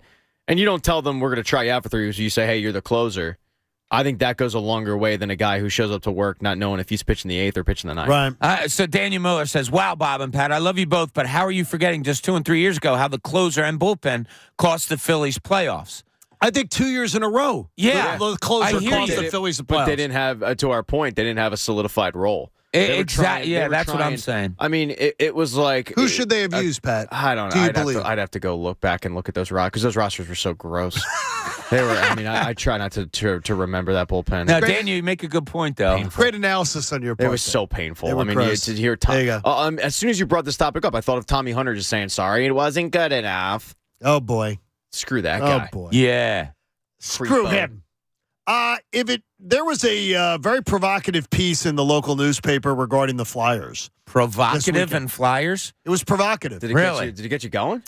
Let's just say that there was something in it that I will show to my broadcasting students and sports students this week and say, this was incorrect. Oh. I'll tell you what it is coming up. John Kincade Show, 97.5 The Fanatic. You know, if you're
good news of Joel Embiid, the bad news of CJ Gardner-Johnson. A lot of reaction to that, and we welcome you into it, 610-632-0975. Sixers on the Fanatic tonight against the Bulls at 7 o'clock tonight as they honor the 40-year anniversary of their last National Basketball Association championship club. Yeah, that's a good thing. Not only because you're honoring, but you have a little bit of a lull here. You had 3 away games. You come home. Now you have 4 road games, including a West Coast swing. You need a little pick-me-up tonight. So honoring that team might just be the pick-me-up this team needs not to have a lull against the Bulls tonight. I like it. Can't have it. You got it. That's you can't. You can't at this time of year. And if you're looking for a down game, tonight would be it. Tonight would be that trap game, as people like to term it, because, like I said, 3 away, 4 on the road. This one coming home. It's not a back-to-back, but 2 straight games against Chicago. I think honoring the 83 team tonight will be a little bit of a pick-me-up for this current team. It's so weird because I know how much you love when a Philly team just sort of clowns people. Again, I bring it up. I enjoy it, yes. I can't remember a season of any Philly team where they did more than that team. Not even close. It was But the 2011 Phils? Yeah. Is that kind of close? Or I guess the Eagles in 2022. 22 Eagles were really maybe good. the closest, but the 83 Sixers just, and I always hate discussing it when realizing half the audience really doesn't even they didn't relate. Yeah, it was so cool. It was so dominant, Pat, and it almost, and it's blasphemy here. It almost got a little boring.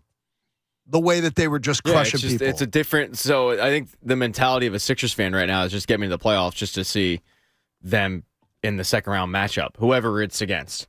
That's the mentality of a lot of Sixers fans going into the season, and I think it currently is. And it sounds like from what you're saying, the mentality of the Sixers fan base back then was get me to the playoffs, but for a completely different reason. Because it was get me to the playoffs so I can get to a parade. And you guys can correct me if I'm wrong because you lived it, I didn't. But that's what it sounds like. It's like, all right, this is cool, but we know what's going to happen. Let's get there. It's a formality that we're going to be in the finals. But there had been so many disappointments in the finals that there were just the same type of mentality, I believe, in this town that get me to the playoffs and prove me that this team's different, that the Sixers are facing this year. Now, then it was about closing the deal. You had lost the finals in 77, 80, and 82. Yeah. You had lost the finals 3 times in 5 years. That's a little different than the Sixers not even getting out of the second round in 22. Yeah, it was a 3-team race those years. It was the Lakers out west and who was going to come out of the Sixers and the Celtics. It was a great time of basketball. It was. The team that Sixers put on the floor each and every night was just unbelievable. And it's still, as much as I love that 83 season, I can remember so many things about it, it still digs at me that they won a championship in 83.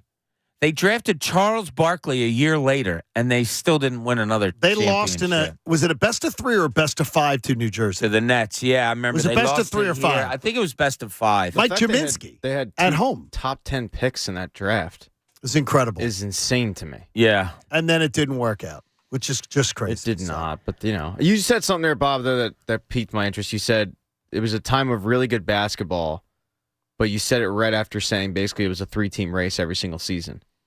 Are you saying it's a good point? Are you saying it was a time of good basketball because it was the Sixers, or was it actually a time of good basketball if you were an NBA fan? Because I got to tell you, if I was a fan of another team that wasn't one of those 3, I'd be telling you that was a time of horrible basketball. It's funny. The Bucks sniffed being in that conversation. Yeah, Jordan was coming into the league. You had Dominique Wilkins.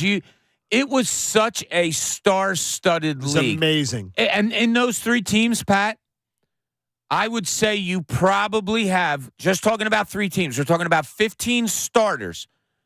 You probably had 11 or 12 Hall of Famers. It's incredible. Think about that, Pat. Could you take any 3 teams now and come up with, close to double-digit Hall of Famers? Probably not.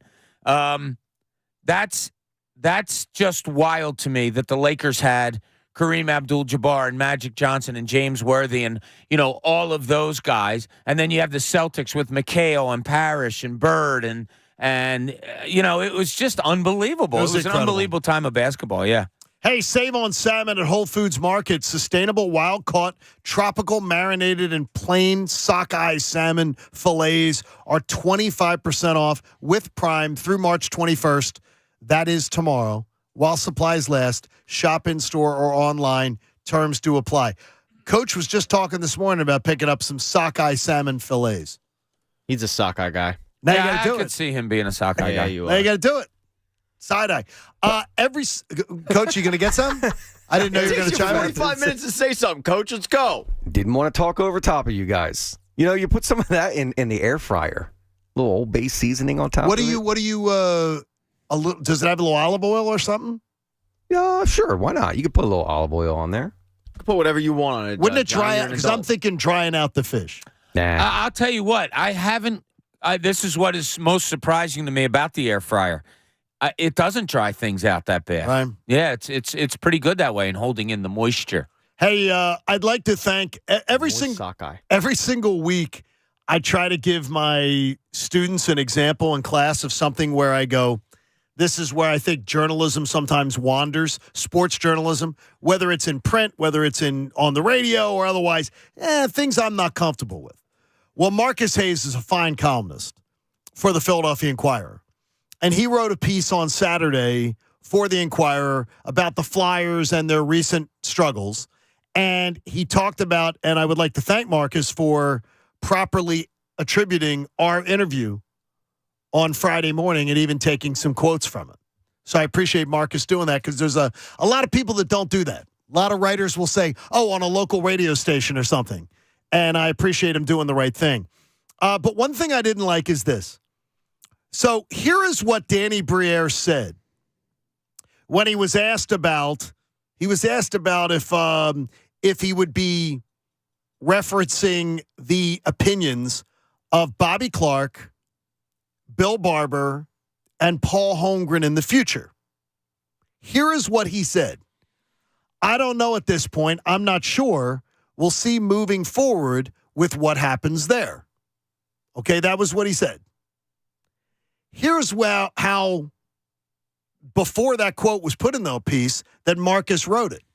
Briere, when asked if the three legacy advisors would continue to influence policies, made it clear that he does not need and will not heed those voices. Here's what he said. I don't know at this point. I'm not sure. We'll see moving forward with what happens there. Marcus depicted it as he made it clear that he does not need and will not heed those voices. That's completely false. And I went back and read the entire transcript and even listened to our interview with him, too. He did not say anything of the sort of that. And Marcus was writing a piece where he mocked Clark and Barber and Holmgren. And by the way, to Marcus's defense, they gave him a lot of reason to mock. They gave him a lot of ammunition. Well, he was calling them the three wise men. And he just kept writing that over and over again. The three wise men are now being, it seemed so condescending. And to me, I'm going to show that to my kids and be like, I don't think that's proper. And more importantly, I don't know where he got that interpretation of hearing what Danny Briere said and then interpreting as something completely different. Yeah, I full honesty here, I put aside the article to read because I knew we were going to be referencing it today. And I am not making this as a joke. My son asked me to build him a fire last night, and I accidentally used that to start the fire. And that's not a joke. So I haven't read it yet. I didn't look it up online. The fact that you're not joking makes it way better. So, yeah, sometimes it's good to talk about subjects that you haven't read upon, I think. What you just said, the way Marcus interpreted what Briere said. Now, he presented it as like it's an opinion piece, but he presented it as he made it clear, and I'll quote him again. He said flat out that Briere, when asked if the three legacy advisors would continue to influence policies, made it clear that he does not need and will not heed those voices. Need and heed. Where Danny Briere said, I don't know at this point. I'm not sure. We'll see moving forward what happens. That's a direct quote from Briere. Yes. I don't know how you read that. I don't know. I don't know how you write that that's how you interpreted it. Now, I could say, said my interpretation of that is Briere is saying he does not need nor heed their advice, okay, that's your interpretation. That's taking it to a 10, and I think Danny Briere was as political, like. Yeah, Briere did say, look, it's not, we're not doing the Broad Street bullies anymore. Right, exactly. And you and I talked about, I think off air, the fact that he even had to say that is mind-boggling, that if this organization is holding on to that at all, it's ridiculous. It was 50 years ago. Yeah, that's a stretch. I'll say that. That's a stretch to say that he's saying he doesn't need nor heed. We're not needing and we're not heeding. Would any of us mind if he did come directly out and say what Marcus interpreted him as to saying? Probably not. I mean, I just can't. Well, first off, I know this, that all three of the wise men that he continually mocked in that piece have forgotten more in the last year about hockey than I believe Marcus or I or anybody else knows about how the NHL works. So, I mean, I don't like the mocking either. I mean, you want to mock their moves, I'm all for it. I'm absolutely all for it. But just portraying people and mocking them as being stupid, I don't think I just don't think it's cool. And I think it's modern media has become that. And I think that sucks. I think it sucks. I don't think that's the way it should be. And that's just no. I don't think that's cheap shot. I don't know that all media has become that. No. I'm not saying all media. I said I think it shows up in the media, and it shows up in his piece. The three wise men shows up in his piece like 10 times, and I'm like, come on. So you're saying you don't need it and you don't heed it? I do not need and heed that at all. But I appreciate him quoting our interview. Sure. And properly attributing this radio station, because a lot of times writers will say on local sports radio. On purpose. And I never understood that. Yeah, they'll try to keep away from that. Well, we thank her for listening. We do. Yeah, we do. And I thought Briere was pretty decent on Friday, the things that he said, how he looks at things moving forward. As much as we go against, probably because this organization has done it so much, bringing back an old hat, not that Briere's old, I think he has a keen knowledge of trying to separate himself from what's been done in the past. I really do. I took that out of our interview with Briere on Friday. Yes. And by the way, I believe, Coach, we have put out an offer too for Danny to come out to our next open house broadcast. That's right. So hopefully he'll be able to make it. April 7th. So we don't need him, but we're heeding him. We will heed that advice of having him in. You're a little hung up on that, Pat. We're going to have him anyway. So the need isn't there. Yeah. But you can heed it. But the heat We're going to heed them. We're a show that needs and heeds. By the way, Pat, you said piqued interest. How would you write that? And what do you mean? How would you spell peaked? I think is what John's asking. Peaked. If you wrote somebody that piqued your interest. Piaked. Okay, I did that on a paper once, and I had a professor rip it. I think I lost 10 points on a paper. What was Pat's answer? I didn't hear it. Piaked. Yeah, Piqued. Piqued. And the only reason, Pat, the only reason that I know that is because I had a journalism professor take 10 points off. As well, something he should have. Saying she should have. And Bob, I may have done that process on a typewriter. This is why I didn't become a journalist. That was a news writing class, and I wrote piqued interest. And the professor was like, I loved your piece, except for the sloppiness. And I was like, well, that's why they have editors. Oh, crap. That's what I said. That's exactly my answer. That's why people get paid to edit that kind That's of thing. what 19-year-old John said. I'm pretty sure, Bob, you'll probably agree. There were probably some people that wrote for both papers that couldn't formulate a sentence properly. But luckily, there are editors out there to make them seem way, way better than they are. He wasn't amused, you by hope the not. way. He wasn't amused. You hope not, but it's a reality. Yeah, I could see that. I said, well, don't newspapers have editors that would go through and fix that? And he said, Mr. Kincade, he goes, you may be working someplace that the editor is being into 4 different jobs and may not have a chance to read your piece. Yeah, well, you never hand like a crappy editor then. You never hand in a piece thinking that, oh, well, don't worry, somebody it's going to be edited. I don't want anybody touching my work. That's your job is to get it right and to make it, sound readable. So hopefully there's not. I didn't think that was a big deal. My favorite thing was after I would send in a story, you wait about an hour and then you call in to see any questions, and your favorite words are like, no questions, good stuff. That's beautiful. Yeah. Gotta love that. How many times did that get told to you? And Never, like, Pat. No, never. It's good. Yeah, I was going to follow up, but never mind. Hey, the 76ers come home. They're going to do laundry. They're going to, kiss the wife, hang out with the kids a little bit, hopefully beat the Bulls tonight. Then they've got another stretch on the road with 4 games in 6 nights versus the Bulls, the Warriors, the Suns, and then the showdown with Jokic next Monday in Denver. It's another critical stretch for the Sixers, but as we talked about a little bit earlier in the show, Pat, maybe this is where the Sixers do what the Phillies did. Ride this rugged schedule. Maybe it's how Bob always says, you don't want the easy path? Maybe the Phillies prove to us you don't, and maybe the Sixers will prove to us later on that you didn't. Didn't want the easy path. Possibly. I always like the easier path, but that's just how I'm built. That's why I wanted an editor. But it will be interesting to see how they do on the stretch, because I think this will put how they do on this upcoming stretch will dictate, I think, a lot of the fan base's mood heading into the playoffs. This could kind of sway a lot of people that are on the fence about what they expect from this team going into the playoffs, if they're able to kind of take care of business and dominate teams the way that they've dominated in the past 2 games.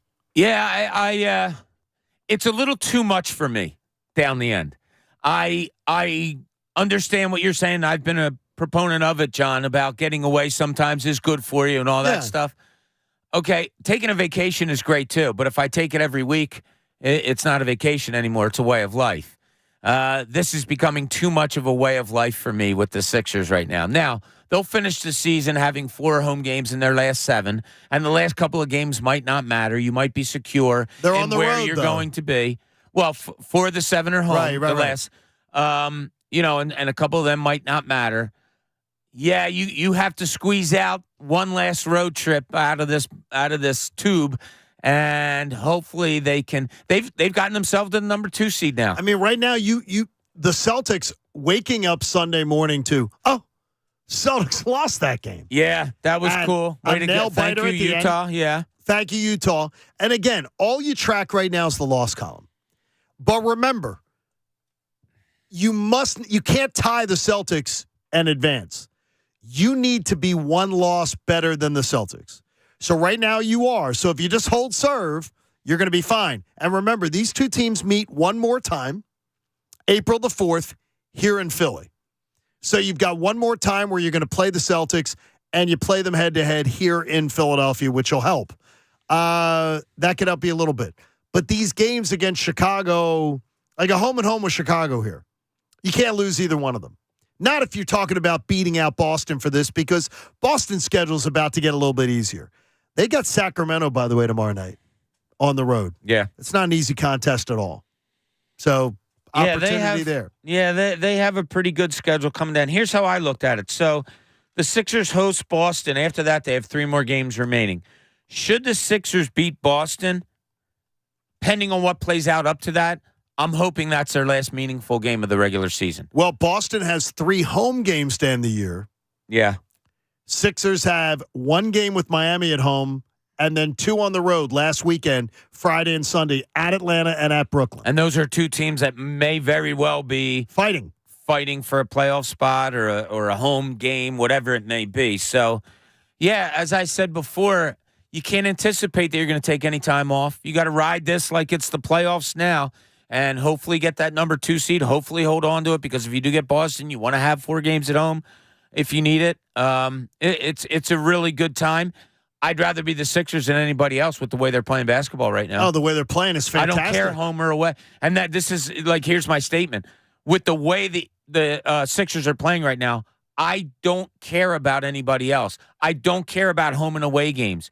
This team is playing so well right now that's my sole focus. Sixers get that 2 seed, then we should do something as a show for the night of the 7-8 game. Because the 7-8 game will be... Maybe like a watch party? It would determine who they'd play. How about a happy hours? Something like that, because it's one night. It's just one night. It's one game. 7 will play 8, and the winner of that game plays the Sixers if they're the 2 seed. I'm not writing off the 1 seed, but I sort of am. Oh no, I wrote that off a couple weeks ago. Yeah, that's done. been written off. Yeah, Even though they're 2 games back? yeah, it's still done, John. Yeah. Okay, you're writing that off. Yeah, don't get it out of your mind. Put it at 5% I'm here to chance. help you. No. Okay. I don't want your mind fogged anymore. So get Yes. that out of your mind, okay? No one seed I can for the use that. Sixers. I can Ain't use that right happening. now. Okay, Yeah. so no 1 seed. I still want to No. dream. Like I'm dreaming of a trip up of the Bucks. The Bucks trip up one night, and you're 1 game back, and then you play the Bucks head to head. You beat the Bucks. You win the season series 3-1. Then all you have to do is tie them. Now you're getting my head foggy. Stop. Okay. Stop doing that. Okay. How but about it did this come one? into play the other night. Did you notice that? Coming off of a road trip. Yep. Milwaukee hosted Indianapolis. Indianapolis goes into Right. Milwaukee and beats them. Weird game. It's All yeah, right. keep an eye Right on now, the 7-8 game is Miami-Atlanta. That would be Miami and Atlanta. But Miami has crawled to within 1 game of the Brooklyn Nets for the 6th seed. So it could be a Brooklyn hosting Atlanta game very well, unless Atlanta goes on a tear here. I don't know. I'd much rather see Brooklyn slide into that 7-8 game and have them win. I think the Sixers would not clown Brooklyn, but get past Brooklyn. 5 games. Don't do it. Don't look ahead. Don't do anything but watch this Sixers team. Don't do it. I'm here to help you. There's fogginess going on in that head of yours. You got to just focus on the Sixers. Don't worry about 7, 8 seeds, who's playing what, tiebreakers here, injuries there. No, just focus on this Sixers Do you team. do That's this, all Pat? you need to do. Do you do this? Do you find yourself, or are you not a standings watcher? No, at this point of the year, I'll watch the standings. I mean, but this is probably when it starts around this time. I'm not. You watching, wait until the last 10 games. I'm not really paying attention to standings before the trade deadline at all. And by the way, Yeah. by paying attention, I mean like I'm not taking it seriously. Right. I mean, I know where they are, but I'm not sitting there sweating out, seeding and whatnot, because it's a lot of basketball or whatever the sport is to be played. Yeah, here's how I did it. Like, here's an example of how. I'm sorry, I didn't mean to interrupt you. That's right. So the Sixers won the other night. I was on the road or whatever. I didn't get to see it. Before I went to bed, did I check the scores? Yeah, and I saw Boston lost, and I was like, oh, cool. That's as far as I go. That's as far as it. I really don't look at standings until it starts popping up that, oh, here's who the Sixers are going to host. Okay. I just don't. I so concentrate on the team that we're following. I don't look outside. I really don't until the time comes to do so. Well, I don't think it's. I'm not saying I'm right. That's just how I work. No, but I mean, it certainly definitely declutters. I mean, but I'm looking at it right now. My mind is never foggy, John, because there's not a lot up there. I'm looking at the New York Knicks. I think the Knicks are a little bit. I hate playing left-handed point guards. I hate coaching against them. I hate playing against them. I hate watching them beat up on your team.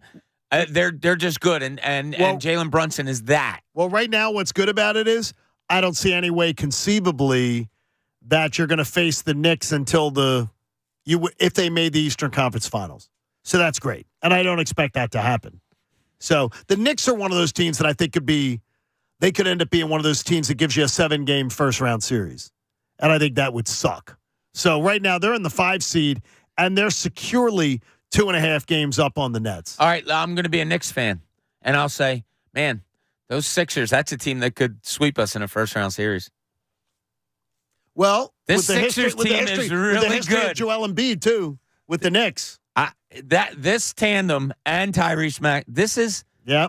I'm not even thinking about getting out of the second round. I'm starting to think more finals. By the way, I'll give you one more. Standings, it'll put a smile on your face, Bob, even though it's going to cloud the brain a little bit. No, don't do that. The Sixers would have home court advantage in the NBA Finals over every team. I saw that. I did look that part do up like at that. the West. That nobody's better than the Sixers out there now. All right, coming up, the Eagles free agency update changed drastically overnight. And how does this roster shape up for next year? We'll talk about it next. John Kincade Show on 97.5 The Fanatic.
Philadelphia.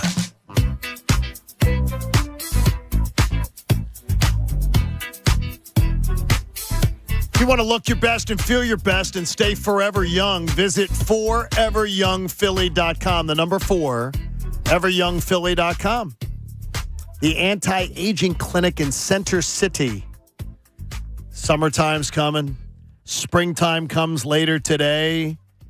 Sounds good to me. 524, I believe, is springtime today. Oh, that's awesome. Yes. Love the spring. That is absolutely awesome. I have just enjoyed the daylight at night, to be able to see it, to be able to just have the days drift longer into the sunsets. It's been awesome. Yeah, my favorite times of the year are when you're sitting outside at like 8:30, quarter to 9, and there's still some light in the sky. A glimmer coming down. Oh, I love that. Oh, my gosh. It is good. We have so much going on today around the Eagles. Obviously, this weekend you lose Isaac Seumalo, and he moves on. So now you're going to it ensures that the Eagles are going to draft an offensive lineman at some point. Yeah, no question. I don't know. I have a feeling it would be second night now, because they do like to use higher draft picks on the offensive line. Yeah. So my guess would be that they take a second-round pick or a third-round pick, and they maybe take an offensive lineman to groom in there. Where did they take Juergens? Was he second or third? Round. Second round. Yeah. I think he was like 50th, 52nd or something like that. Yeah. I worry, probably more than I should, and Pat, I know you'll say, yeah, stop, that we're overlooking this Isaac Seumalo departure a little too easily. I agree with you. And I know, Pat, you're not a big fan, but I do concern myself with that also. You know, I was wrong, and last year my concern was, hey, everybody's getting so hyped up about C.J. Gardner-Johnson because he has an attitude, and I was like, look, you can't just because he has an attitude doesn't make him a good player, and you're moving him to a different spot. Turned out he was very good. This Cam Juergens move to guard, while they have started that transition and started it this year, whatever, I don't know if it's going to be as seamless as we just think it is. Well, no, I mean, not when you're talking about one of the best offensive lines in football. Again, you're taking a step back at a variety of positions.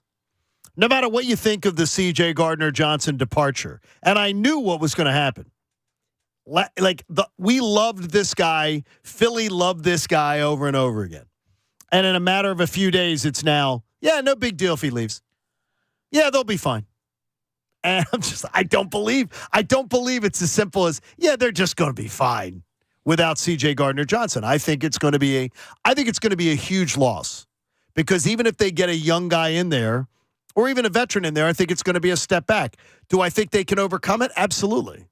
But do I think it's going to be the same level? You're going to get a dynamic playmaker that creates a bunch of turnovers and things like that? No, I do not believe that. How much do you think it came into play that when he was out last year with the injury, that, and I'm not putting this just directly on Reed Blankenship, but that there wasn't that much of a fall off? I think that was because of Epps. And Epps is gone. If you said that, I'd be all in on it with you.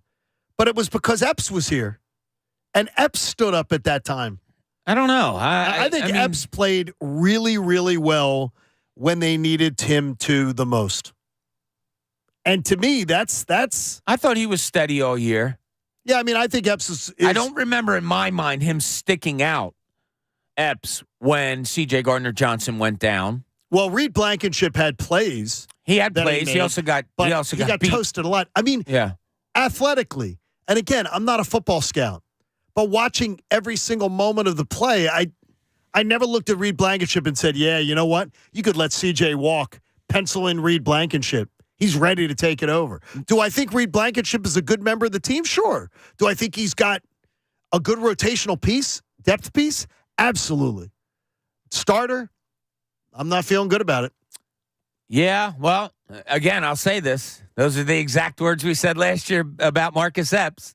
No question. I'm not saying Blankenship is the guy either. I don't know. I guess we have to trust what they're doing. I assume somebody else is coming in. I don't know that they're just handing Reed Blankenship the starting job. I think that would surprise most of us. But you need two safeties also. The one thing I would say is this, and I'll reiterate it again. I am commenting on a meal that is in the process of being created. So the chef has said, come back and watch me create this meal. And I'm looking at it and I'm going, man, I don't know how this is going to all work. I don't know if he's got enough ingredients. I don't know if it's got. I'll wait until September to see what meal Howie Roseman, what roster he puts out there. Right now, I have serious concerns about them being able to match last year's success and last year's dominance of the NFC. I really do. I don't like some of the things they've done. The entire middle of their defense has been gutted. It's been absolutely gutted with it, and I'm hoping. Look, no one's hoping more than me that Nakobe Dean turns into something, because I really am a believer after watching his whole career from the time he entered college. I absolutely want to believe that linebackers not, that you're going to be able to find another one and you're going to be able to find some safeties. We finally look like we had a guy at 25 years old who could be, he wasn't Brian Dawkins, but he was a playmaker and he was dynamic and he was ultra athletic. And they gave it at 25. They let it walk. Yeah, it does come back to me like what happened here. I wanted this kid back, and I didn't realize how much I wanted him back until he was gone. For $6.5 million a year, there's something there that the Eagles believe. I firmly believe that, because even if negotiations didn't go well, he took a 1-year deal for $6.5 million. Come on, that's out of the petty cash drawer. You could have done that if you're the Eagles. You should have been able to, right? I wonder if his agency just never went back to the Birds. The Eagles are on record by telling James Bradbury, go out, test the market, and see what you can get, and don't sign a contract until you come back to us to see if we want to match. And this agency seemed to have overplayed their hand, got pissed off at the offer from the Eagles. I wonder if they never went back to the Eagles and said, hey, here's what Detroit's offering. It's a good question. I wonder when the last time these two sides actually talked were.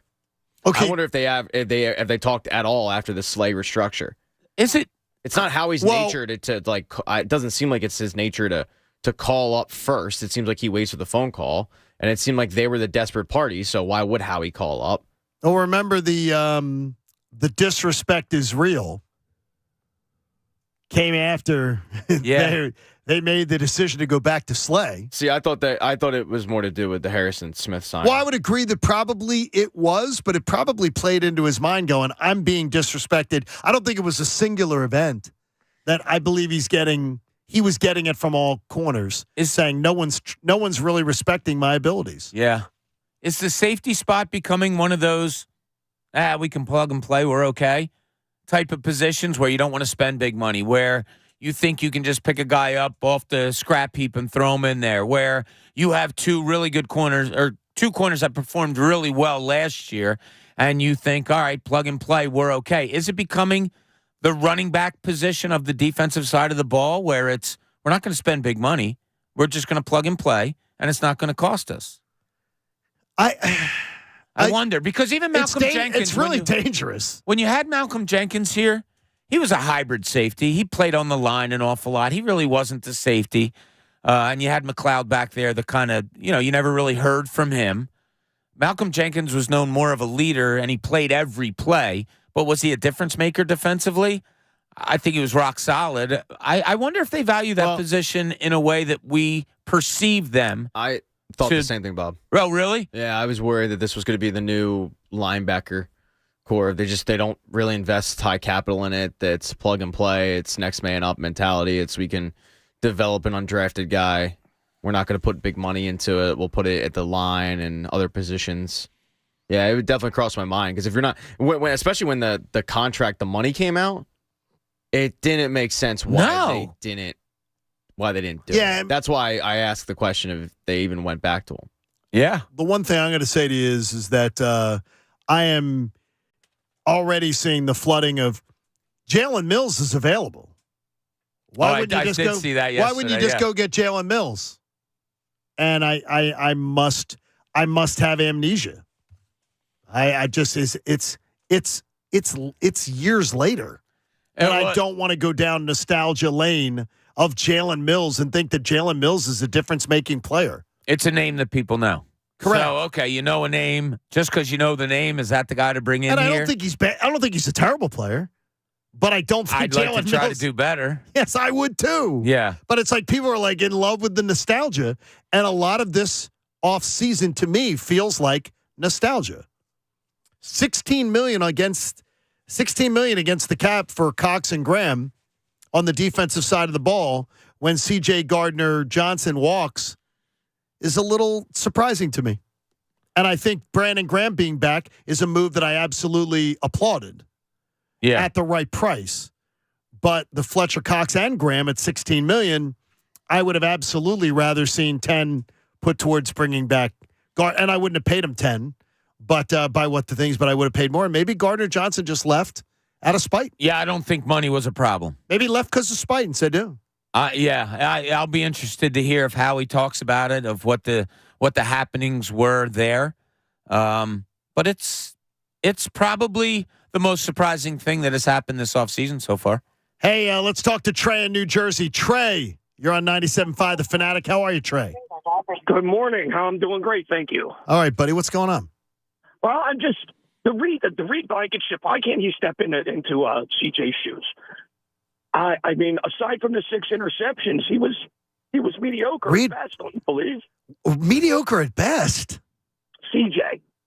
Mediocre at best. What were you, Trey? What were you watching? What were you watching? Stats are overwhelming you though that made him so great.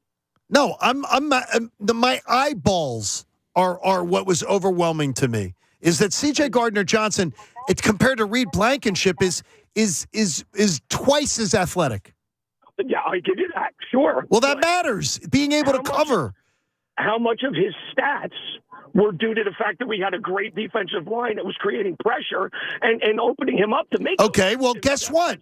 We have a great defensive front again that is hopefully going to create that pressure. So I know that I could have a playmaker back there to take the ball away. Reed Blankenship isn't that guy. Maybe he will be eventually. He is, but I don't think CJ was what everybody's making him out to be at this point. All right. I got to tell you off the top of my head, I don't remember him getting beat all that much, Trey. If you look at Jalen Mills' stats, he was right there with him aside from interceptions. You just said don't look at stats, though.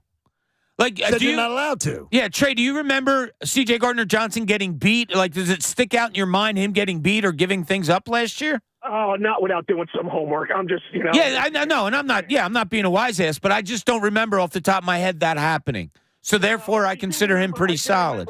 3 or 4 of his interceptions being because of an errant thrown ball. Well, you got to be there. I don't get that at all. Poor coverage. Trey. Or the D-line getting close. Trey, I don't get that. I swear to you, I appreciate you. I don't get that at all. Yeah, I don't get that. That's me. Oh, his interceptions were because of errant thrown balls. Errant thrown balls are the course of 60% of interceptions in football. A quarterback is under pressure.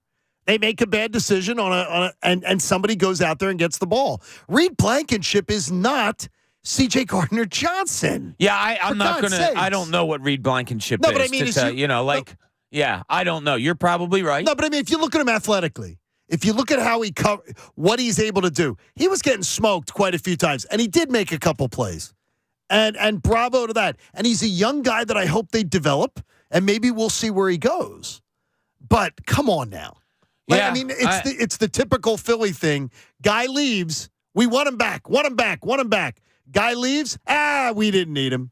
You can get a guy off the scrap heap. It's just as good. Yes, a safety to me has to stick out in your head for either being really good or really bad. Like he gets beat deep, he misses tackles, whatever it may be. The C.J. Gardner stuff that's stuck in my head is that he made plays, that he made a hell of a hit. I think it was against San Francisco, coming up and filling holes, had a lot of interceptions, got hurt on a massive hit that he tried to make. To me, I labeled him as a pretty good playmaker back there. I did too. Yeah, I don't know where. I'm sorry, I forgot the guy's name that just called. I don't know where he's getting that. He was, in his words, overrated. Yeah, I don't get it. Yeah, either. I don't know. He left us, so now he's going to be. Now let's crap on him. I think it's what it is. Hey, in Cooney's Corner, all in or all out? Bob wants no more wavering. Now, let's see what's in Cooney's corner. Yeah, I kind of went there this weekend because of what happened with Jose Altuve. Okay? All right. He's up at bat in the World Baseball Classic, gets hit by a fastball inside that breaks his thumb. He's out for 8 to 10 weeks now. And all I could think of was, man, and I'm sure everybody did, man, if that was Trey Turner, Kyle Schwarber, JT Realmuto playing in this, we'd all be pissed off and saying, what the hell are they playing for and all that. We can't. Like, you can't.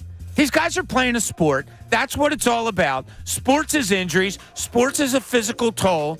Enough of this. Well, he shouldn't be playing in the All-Star game. You know, why is he playing 28 minutes? Do we have to go all or nothing, or do we still have to debate these exhibition, whatever it may be, type of games? Because Trey Turner came out and said after he hit the grand slam on Saturday night to win the game that it was the best game he's ever been involved in. The most fun game he has ever played in baseball. That's cool, and that's good. And he learned something about himself. All the baseball that Trey Turner's played, he learned that he can come up big in the biggest of moments, and he did. And then he did it again last night by hitting 2 more home runs. So it's okay to be all in when the guy's succeeding, but we can't be all in because if a guy could get hurt. I'm not all in. I just got to say. I'm not all in on it at all. Play. You chose to play a sport for a living. You know the risks. We know the risks. I'm not going to bother myself with worrying about injuries. I'm just not. And I'm almost doing a PSA here for people. Don't worry about it. There's nothing you can do to control it. Okay, you sit out the World Baseball Classic. Who's to say he's not going to get hit in a spring training game? You don't know. They're playing baseball. That's what they do. You're playing football. You're playing basketball. That's what you do. If they're going to play, go all in and play. If you get hurt, that's part of the sport. I'm out on it in the spring. Can't stand it. Don't like it. Why? I do not like the ramp up. You're going 0 to 100. You're That's not what ramping athletes up. do, though, in general. No, spring training is like a country club, Bob, the way they ease into games. I mean, I'd watch these guys put in their work in the morning, spend a couple hours, then they'd be like to the manager, I'm going to get a couple of bats. And a lot of times veteran players will actually leave a game. If it's a home game, they're free to leave a game before the end of it. Okay. It's casual, it's relaxed, it's comfortable. It's not life or death trying to do something. I think there's a different stress level. That's good. That's the essence of sports. Because I think you're going from 0 to 100. Good. You're Who not cares? easing up. I just don't like it. So they're getting their bodies ready even earlier to go to that 100. Smoltz was talking about it last night. You know, it's not the normal get into spring training in good shape, get in better shape, and then ready for the regular season. These guys knew they were going to play in the World Baseball Classic. They got themselves ready to go that proverbial 100 miles an hour you're talking about earlier on in the season. What if a Trey Turner, a Kyle Schwarber, what if they come out like gangbusters? And maybe it's because they played in this World Baseball Classic. Maybe it's because of the success they had here. All I'm saying is we can't worry about guys going off and playing and do, that's their job. Well, I saw Bryce Harper over the weekend. He said he hopes that this went away as far as let him play in the Olympics. He thinks that's and Pat, didn't you say that on Friday? You were wishing they'd go to the Olympics? Yeah, and that's what Bryce Harper says. Dump this and let the players have a break and go play in the Olympics. This is supposed to be because the guys can't play in the Olympics. Because once you sign a major league contract, you're no longer an amateur. You can't play in the Olympics. Okay, fine. Then just play in the Olympics. You know, there's never been a Stanley Cup where it's been won and people claiming that it's an asterisk because the league took 2 weeks off for the Olympic break. It's foolish. And I think it probably does lead a little more to injuries. I don't have science on that, but I'm just going on the competitive nature of, John, what you talk about. Like, you're ramping up immediately. You're going from 0 to 100. You're having players get injured in meaningless games. I don't know, middle of the season, I just pick Olympic teams. Just do this like hockey does. Yeah, and then that's what Bryce Harper was campaigning for this weekend. Yeah. He says this needs to, instead of doing this and having players do this and then risk their injury and risk their seasons, have it be in the Olympics and let the players play in the Olympics and let them show. Yeah, Olympics, fine. This World Baseball Classic, to me, fine. I mean, you're going against guys that are trying to win, okay? If I have Kyle Schwarber up in 4 at-bats and I have Joe Dudley on the other team who's trying to make their club, and I have to prove it by throwing 100 miles an hour inside on Kyle Schwarber, and he plunks them. I mean, you're playing in meaningful games. Who's Joe Dudley? The dude on the other team. So I don't mind it. Let be all in. Injuries happen, so be it. Schwarber got hit by a pitch last night. Are you holding your breath a little bit? Sure. But at the same time, that's baseball. He could get hit anywhere at any time. I can't worry about that. I let them play. This is their jobs. Let them play. Let them go. Yeah, I just think we're getting too, and I don't want to say soft because I hate to find in a society, whatever. But, yeah, you can't worry about injuries. Let it go. If they're going to play in this and they're playing 100%, good. Go ahead. Have at it. Vinny in Croydon joins us on The Fanatic. Hey, Vinny. Hey, how you guys doing? Hey, Vinny. Good morning. I would have to agree with Bob 100% here. And considering the time frame of when the World Baseball Classics played with spring training, it's kind of like you're almost avoiding injury by these up-and-coming pitchers that are in spring training, trying to make a name for themselves. You're more likely to get hurt by by a ball there than the World Baseball Classic. And I think it's how do you base that on what? How do you base that on what? Well, I'm just saying that you're not making the World Baseball Classic if you're a bum. You're making the spring training team if you're a bum, and you have no idea. With the pitching that's in spring training, you're more likely to get hurt there. Some of these teams in the World Baseball Classic, Vinny, I'm going to tell you, I had no idea who they are or what they are. I mean, are you kidding me? Cuba had a 5'7", 250-pound dude last night that hit like 500 home runs all over the world, not in Major League Baseball.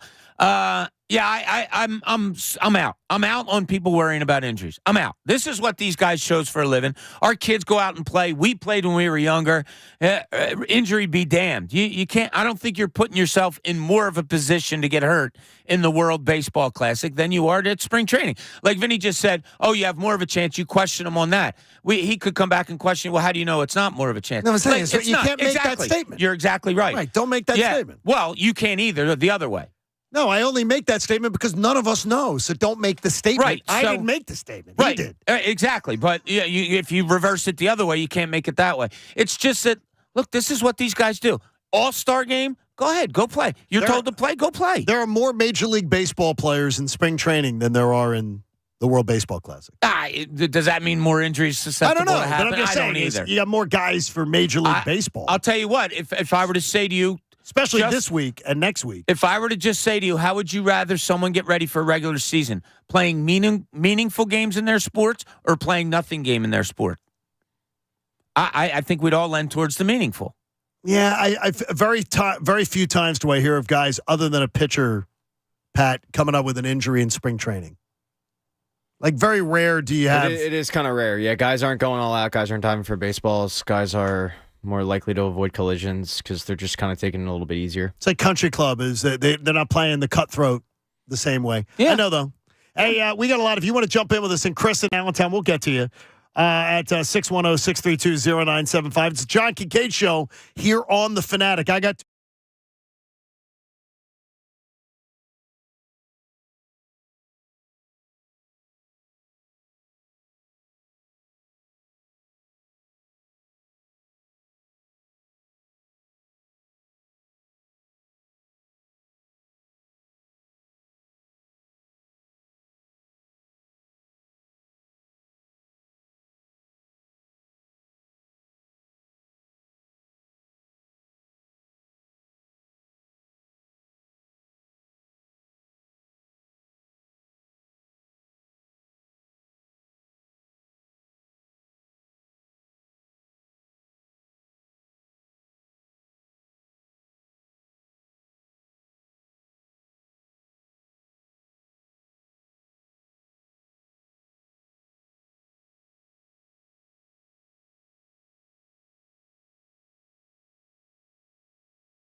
Fanatic.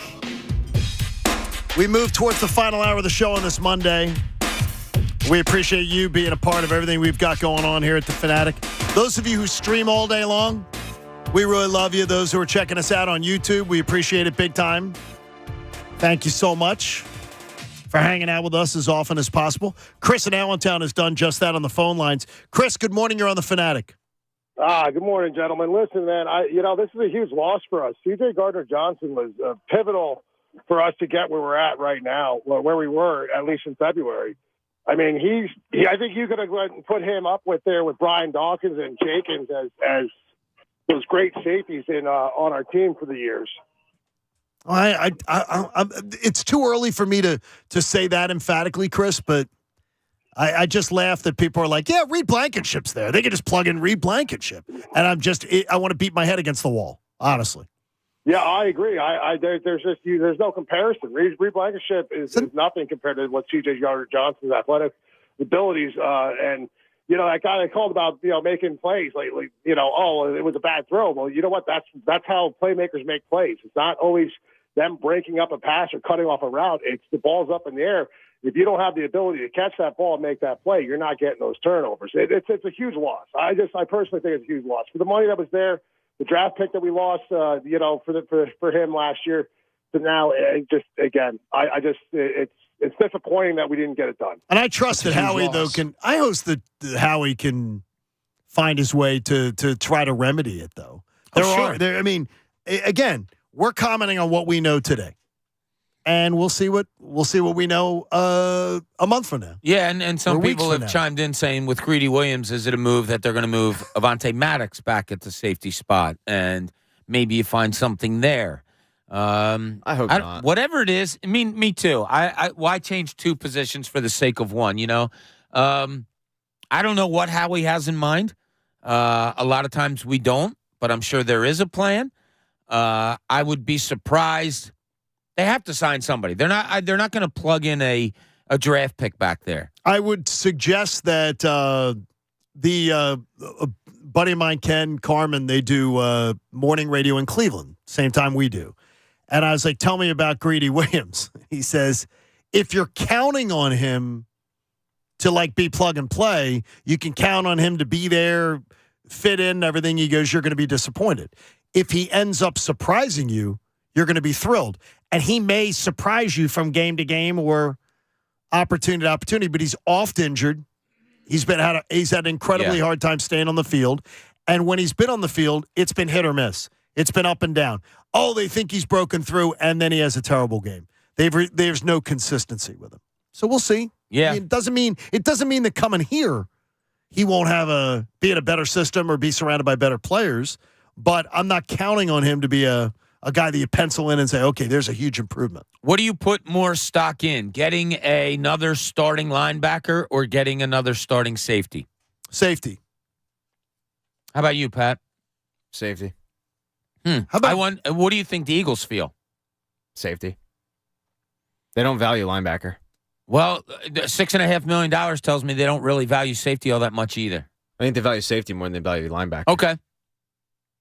Yeah, I mean, it was it's an honest question. I don't disagree with your assessment that they I'm not definitive on either. I don't know. I like this tells me I'm really starting to lean towards exactly what you said, Pat, to the safety position. Yeah, they don't really value it. Well, one of the names that was tossed around the other day on NFL Live when they were talking about C.J. Gardner-Johnson still being out there was Kevin Nagandi. Kevin Baird?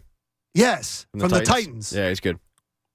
And that he was out there. He was listed below C.J. Gardner-Johnson as far as on the desired list that whoever their rankings were of free agent safeties. And then I just Googled it, and I didn't know this. I'm sorry I didn't know this about the young man. He's from Philly. He's a Philadelphia guy. Could there be something there?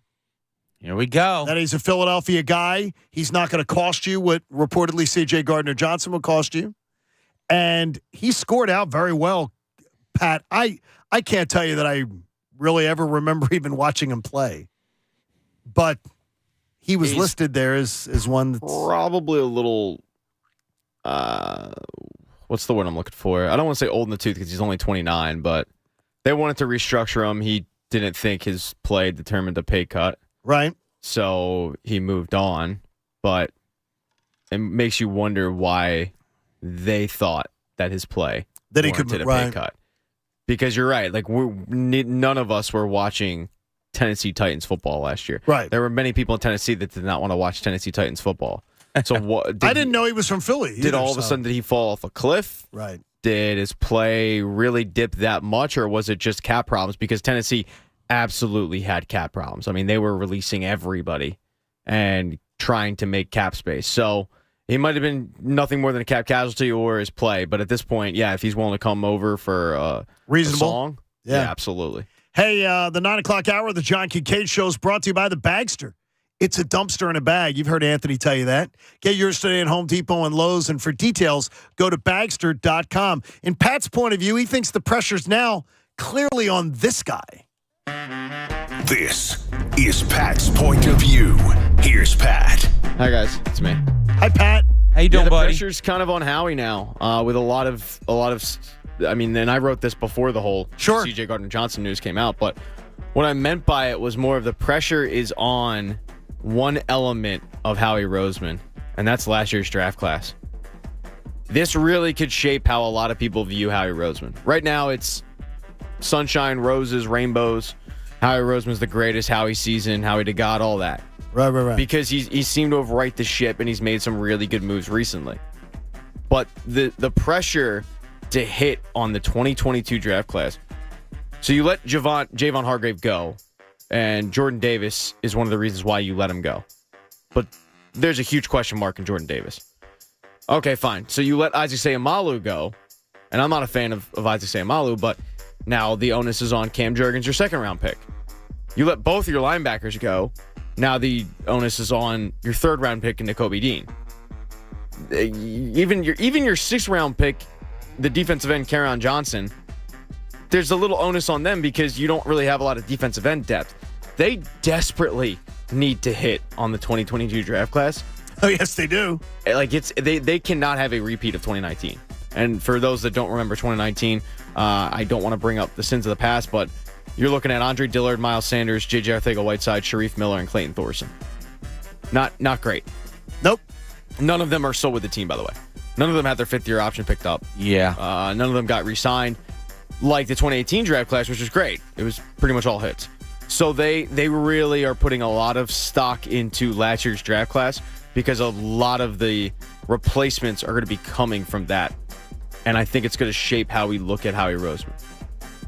I don't think that's forward. bad. I mean, it is. The pressure's. It's weird to say the pressure's on a guy who just went to the Super Bowl. It is. But I don't disagree with you because you want to sustain it. Yeah, I'm looking at like the long-term pressure of this could kind of shape his legacy. If these guys end up hitting, then it's like, okay, then you look at the 2019 draft class and the 2018 one, the 2017 one before that as just misses and it happens and whatever, and you move on.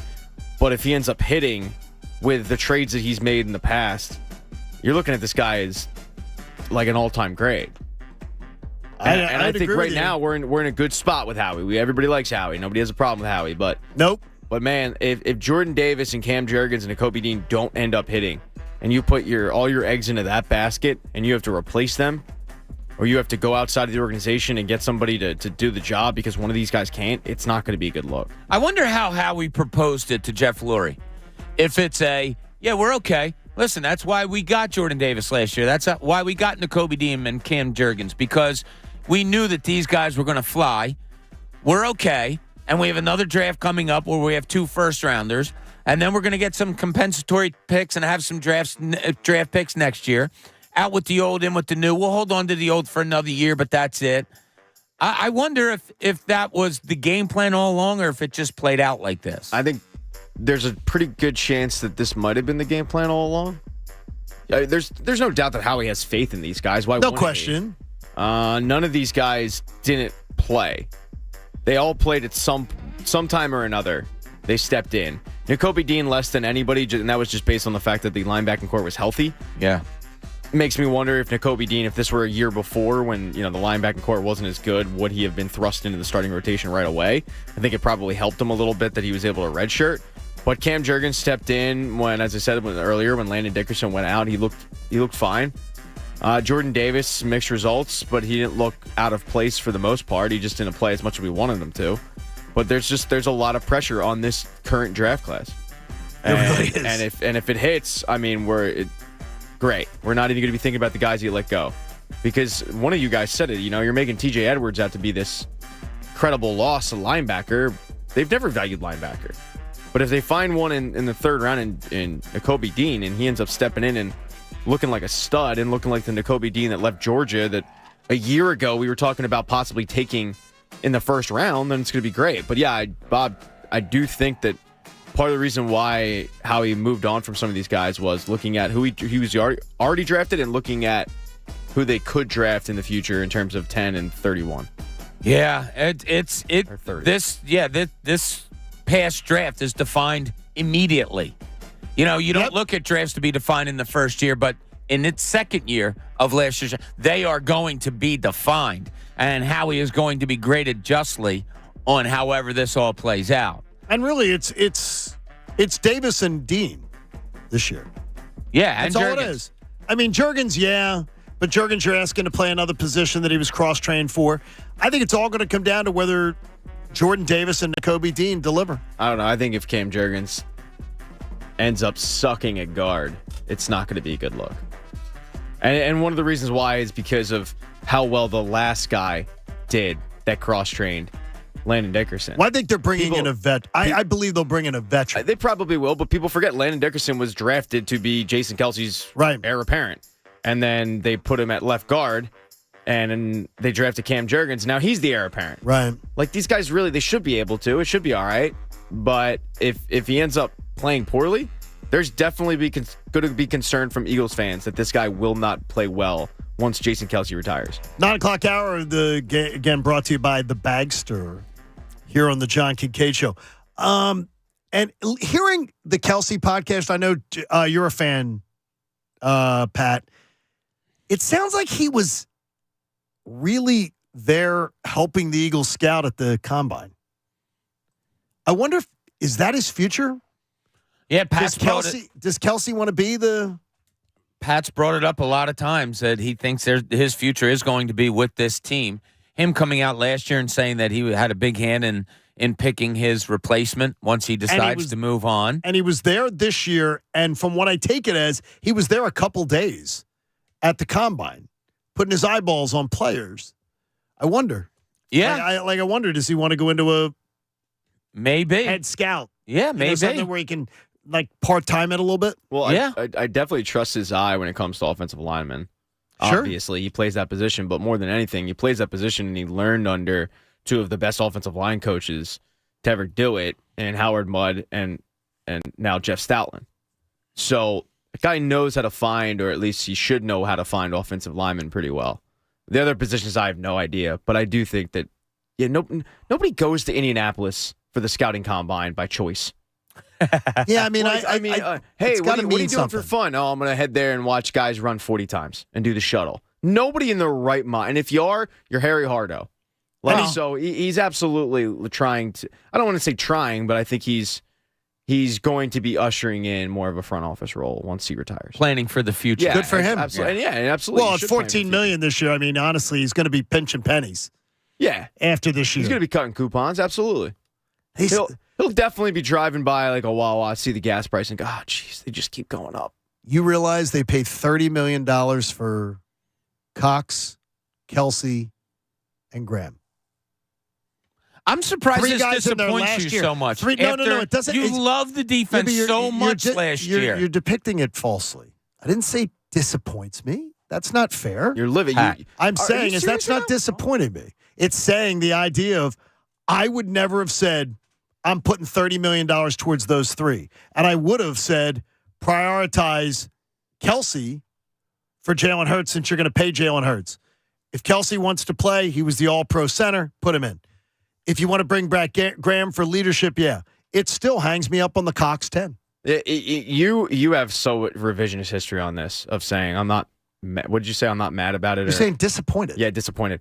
In our pre-show meeting, you treated the whiteboard that we use like you were the Purdue head coach. I mean, there's a hole through it. You were so mad. Is that Painter? Yeah. That Painter? Did he get to drive home or did they make him walk?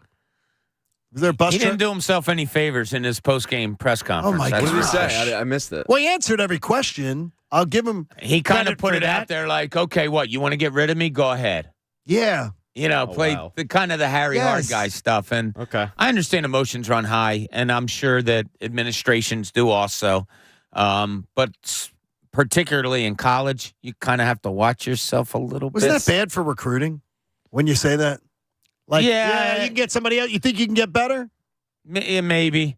Is it good for recruiting that you had the guy Musselman take off his shirt on the court?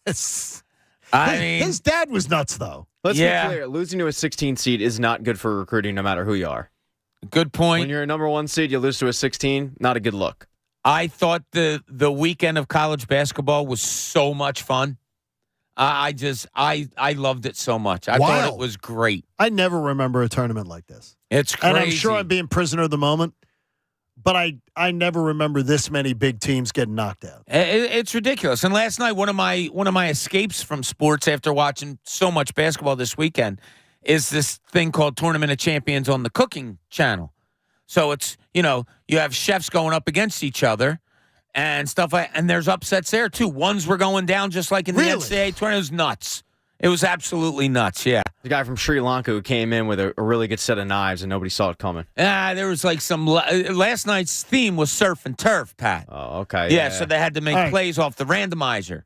That's tough to do. And do that. Oh, it was tough stuff last night. I don't know the show. Bob will have to tell as far as the cooking show where they made these. They had like these 4 people looking to cook. Sopranos. And they were telling them, okay, now you have to cook, and everybody must use M&Ms in their recipe. Carnival. Yeah, Chopped has a form of that where they get baskets and they don't know the ingredients and they pull out the ingredients and they have to use them in their meal. But everybody had to find a way to use something, and it was really odd. Yeah. It didn't make any sense. Yeah, you'll put weird things together. Okay, what does that show the skill of a chef? Wouldn't it be better to say to them, do the best thing you can do with... Well, they're all good. No, because they're so good. They had M&Ms in It's versatility. They had M&Ms though being with a used, steak. Yes, like it's stupid to me. It's like CJ that's stupid. No. So you grind it down. You grind them down. You melt them a little bit. You make some kind of maybe a chocolate and coffee infused glaze that you would put on the steak. See, this is just my chef mind. That's what he did. See, they made an M&M steak. I'm like, I don't want an M&M steak. You don't. You wouldn't know until you tried it. Exactly. That's why they have judges. I'd rather have the 4 chefs make me the best steak they can make. That is. They do that every day. They can make the best steak you've ever tasted with their eyes closed and 1 foot tied behind their back. Real quick, though, Okay. I have a question for Bob on this one because you watched all the tournament.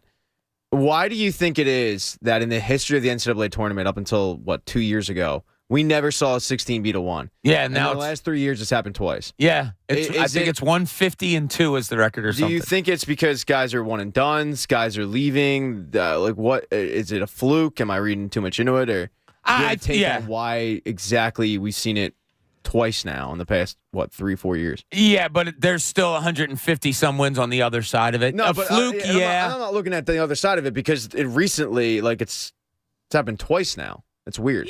Yeah. I'm not it looking is. at 1980, Bob. 1980, guys were staying for 4 years. Answer the question. I don't know. I think it's still a very small sample size. It's happened twice in 160 games. It just so happens it's been in the last few years. Right, exactly. Yeah. Do you agree with me that the funness of a 16 beating a 1 is almost unmatchable? It's incredible. Yeah. Yeah. So there was a video of these 2 girls from Fairleigh Dickinson who were like, you'd think that a 16 beating a 1, our campus would be going nuts. There was 4 people in the quad. No, yeah, nobody cared. Really? We were out. We were out while the game was going on. We had a group of 12 of us, and the place was applauding the game. Nobody had a rooting interest in FDU. I don't care if they're from New Jersey or not. But I mean, that's how much fun the place was having watching a number 1 go down. I thought it was a great weekend. What's cool too is that it's screwing up your bracket if you fill one out, but it's screwing up everybody else's too. Yeah, I wasn't. Yeah, it's just my a bracket matter of how sucks. far you had Purdue going, but it people don't care at that point because you're seeing these no-name kids in this no-name school beat the big time. By the way, for the local news, it is a local story. But Philadelphia is not hanging on every single basket of the Villanova women's basketball team. Congratulations to them. They play again tonight, I believe. I think it's the second game is tonight. Yeah, at Villanova. It's been really getting a lot of play. I mean, a ton of play. Well, it's cool because they have a player that became just the fifth in Segrist in women's basketball history. He scored 1,000 points in a season. And the second leading scorer was from Drexel, I believe, this year. Oh, is that right? In college basketball was a player from Drexel. How about that? Which is amazing. I mean, Philly is a hotbed. This girl, Maddie Segrist, is fun to watch. If it's on tonight, I'll watch Villanova tonight. I didn't get a chance to on Saturday, but I'll watch them tonight. Sure, why not? If she and Connor played to 21, what's the score? 21-6. You think Connor gets 6 on her? Yes. Does it make it take it? Yeah. Connor gets 6. Yeah, this is playground rules. Make it take it. Yeah, Connor gets 6. Connor gets a couple. Points. Yeah, Connor gets 21-6. Oh, I would say 21-3. Oh, I wouldn't. No, because he's gonna make a couple shots, isn't he?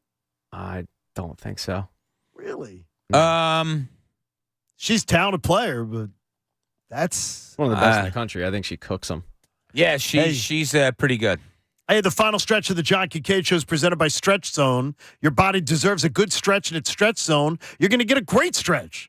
So go book your free 30-minute stretch session today at StretchZone.com. The Celtics open the door. Will the Sixers keep it propped open? We'll find out next. John Kincade Show on 97.5 The Fanatic. Go get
John Kincade Show on 97.5 The Fanatic. You know, Staples stores are a new world of possible. With innovative tools for small business and remote workers and learners, you can explore more at your local Staples store or visit staplesconnect.com. Did you follow any of the 93% drama where the Chinatown community was against the Sixers coming and building a stadium there? The local news did a big thing on it the other night, a bunch of the stations. All doing different stories because here are our results. 93% of people are against it. Yeah, I wasn't in town for it, so I didn't see it. The front page of the Sunday paper was a huge story about the moving of and opening of the arena down there, which I read. 93% against it? I don't believe it. I don't believe that they're 93% against it. It's, and as the story pointed out yesterday, almost every city in the Eastern Conference has their arena downtown. For us Philadelphians to think it just won't work, it's ridiculous. People think it won't work because they're ignorant, and I don't mean this in a bad way. Ignorance means not knowing what it's about, not knowing that how to take public transportation or whatever. I don't know why it can't work. Liv and some of her friends were down. They go down to the convention center area and they do some thrifting. I guess there's these thrift shops they like to see, old vintage clothes and things like that. And they love visiting Chinatown. And I said to her, tell me the condition of Chinatown. Again, because last time I went was last spring. And she said, Dad, there was trash everywhere. And people laying all over, like trash piled up on the streets. And it looked really sloppy. But they love going to this one dim sum type restaurant. Mm-hmm. She said, but it's a thing. And I said, if people were as mobilized to just go out and say, hey, this Saturday, all the 93% that are against the Sixers to go do a community cleanup and things like that, I think there's a lot of things that people can do instead of worrying about how bad something might be. Why not fix what's bad now and what needs to be cleaned up now? Yeah, and that's kind of what the mentality of the people that are putting this together is. You talk about safety. Well, there's safety in numbers, and people that are, you're going to get 18,000 people converging on one spot. That's going to bring probably a good thing. It's security, right? Oh, yeah, better security. As I said, safety in numbers. People are going to learn how to take a transit system. I'm from Philly. I never had to take public transportation into a game. But when I covered the Sixers and they played up in New York, I trained it and subwayed it all the time.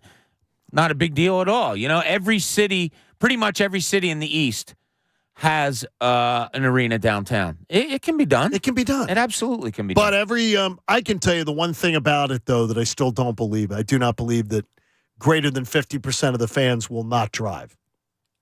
I refuse to believe that's going to be, people are going to go out to Delco, Chester County, Main Line that are season ticket holders, and they're going to get on public transportation at 9:30 at night to go home. I just don't believe it. I think they have to learn how to do it. Yeah, but I don't think they're going to.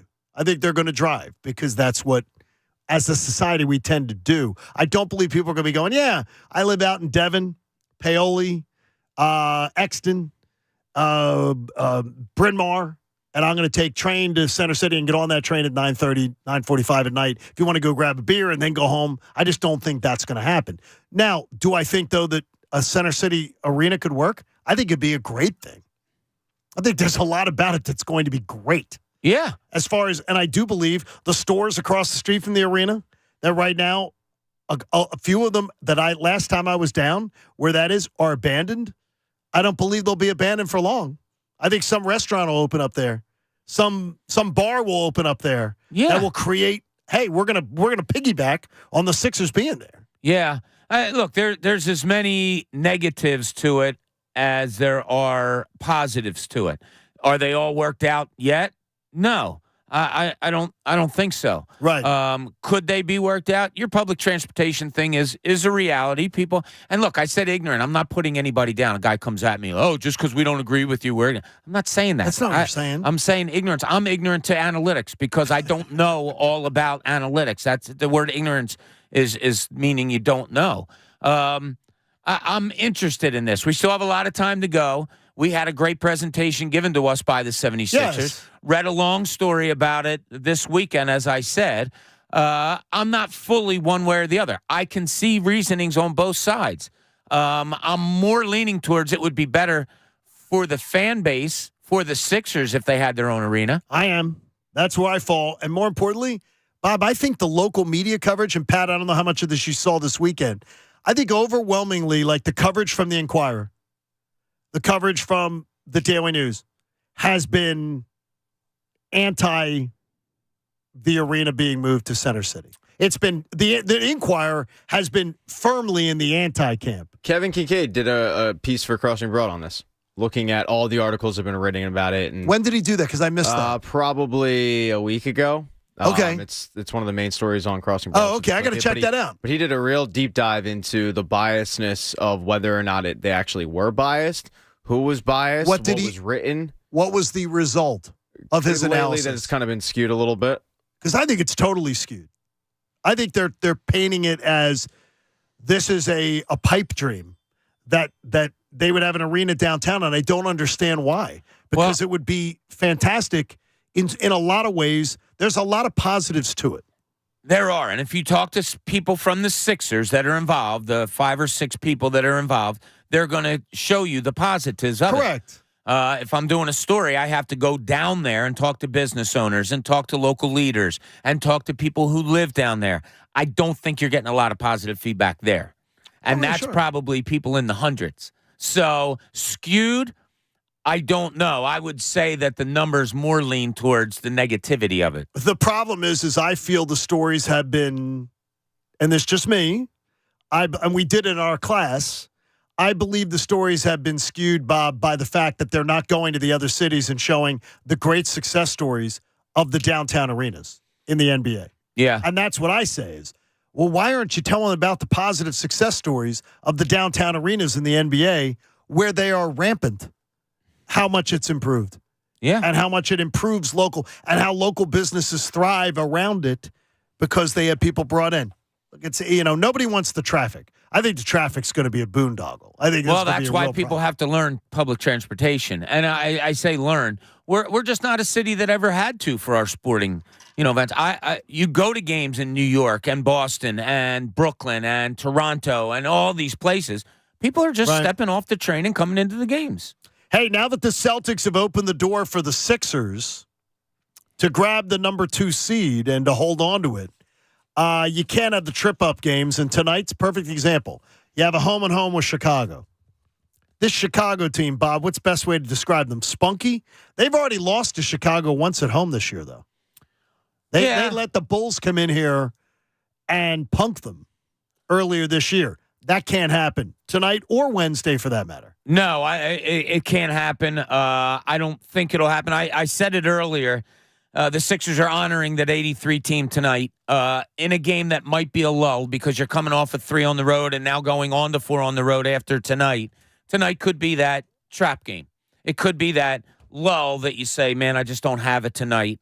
Understandable to me. But I think honoring that team, having Dr. J and Maurice Cheeks and those guys in the locker room with you before the game and talking to the all-time greats, it gives players a little added boost. I don't think there will be a lull in the Sixers tonight. And the fact that Harden didn't play on Saturday night. How do you think Joel Embiid feels when Dr. J comes around? Oh, they get starstruck.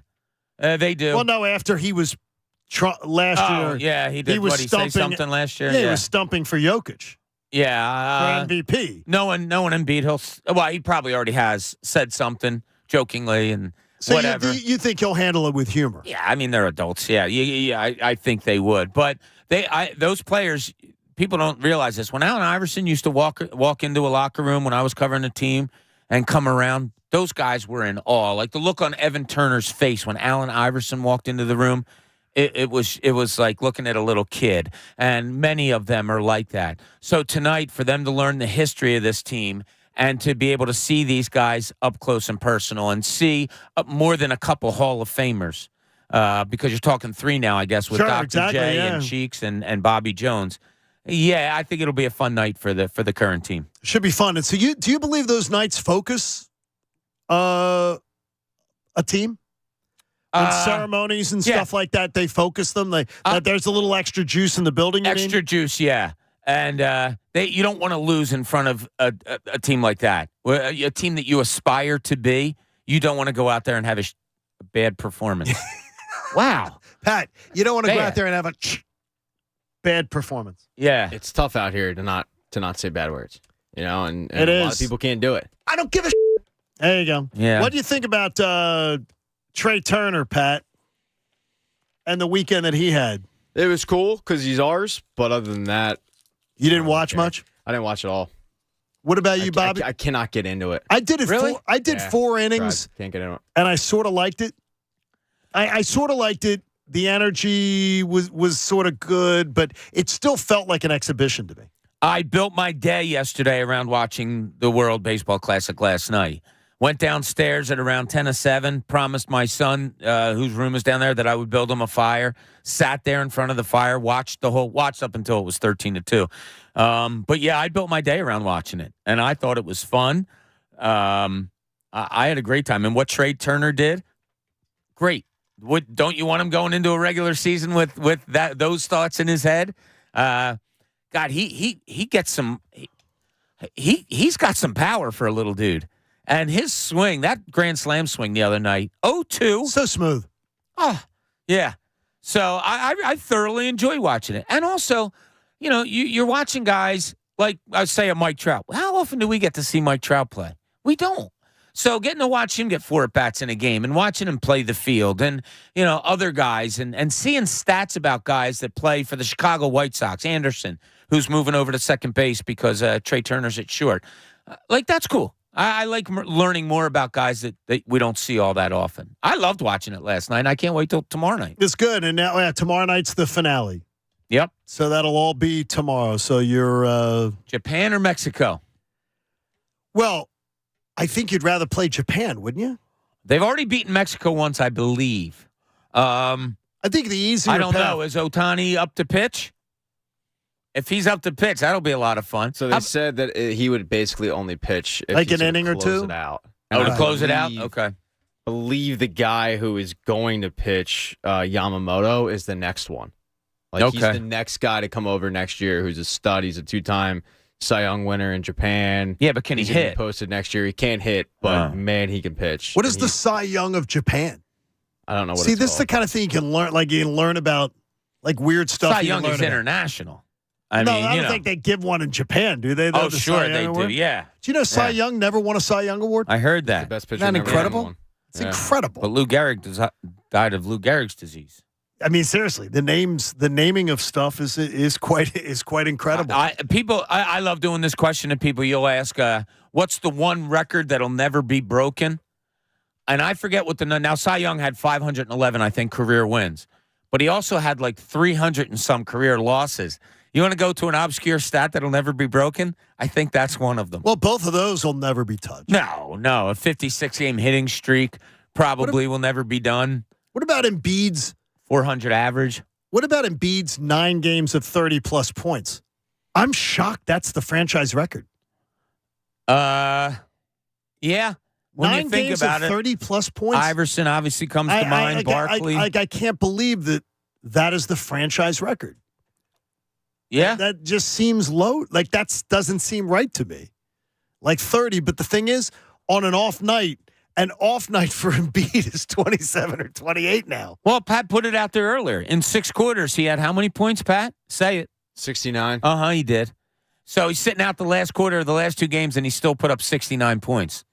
That's pretty damn. This guy's pretty good. Yeah, I think he is. I think he's got a bright future. Yeah, and the variety of shots that he's hitting, he hit one against Indianapolis where it was or Indiana rather, it was such a Hakeem Olajuwon move when he didn't even really need it. I think sometimes he's scoring in ways like the other night, Friday night, I guess it was, where he went in, pump fake, spun, went in. He had a layup or a dunk, which I wish he would do more, but he stopped. And then the guy jumped in the air and he turned around and threw it over his head and got fouled and made the basket. Right. I think he just does stuff to kind of just show what he can do. The Cy Young Award in Japan is called the Eiji Sawamura Award. Oh, well, Eiji Sawamura, of course, then. Was he any good?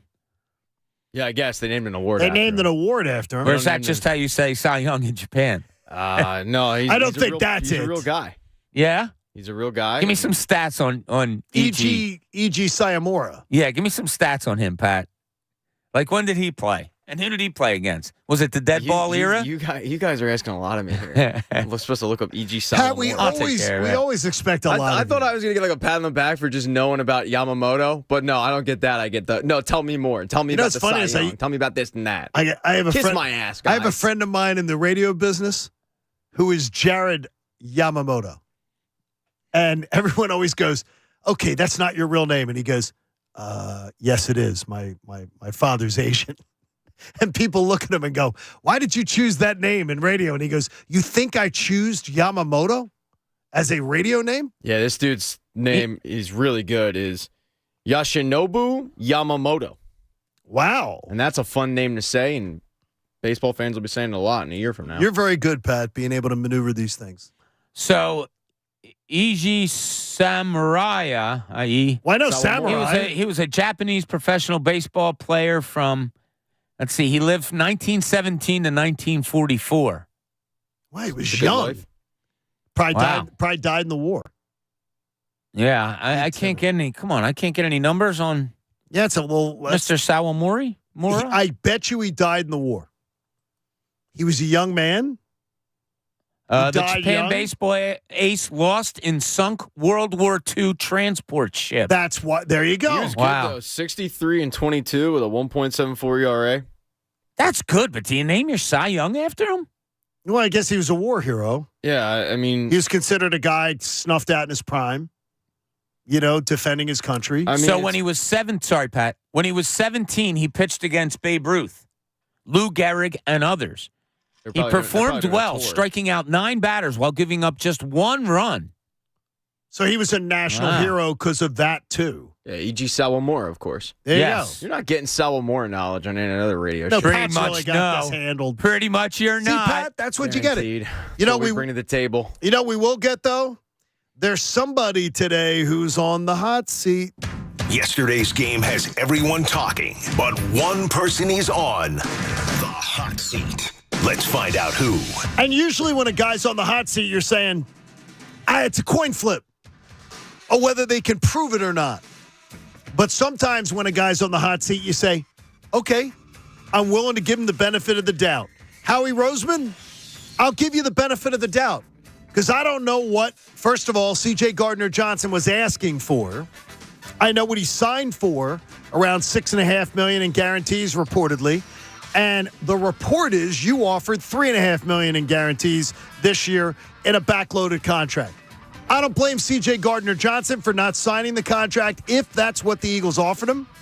And I don't blame Howie Roseman for moving on, as long as there is a plan.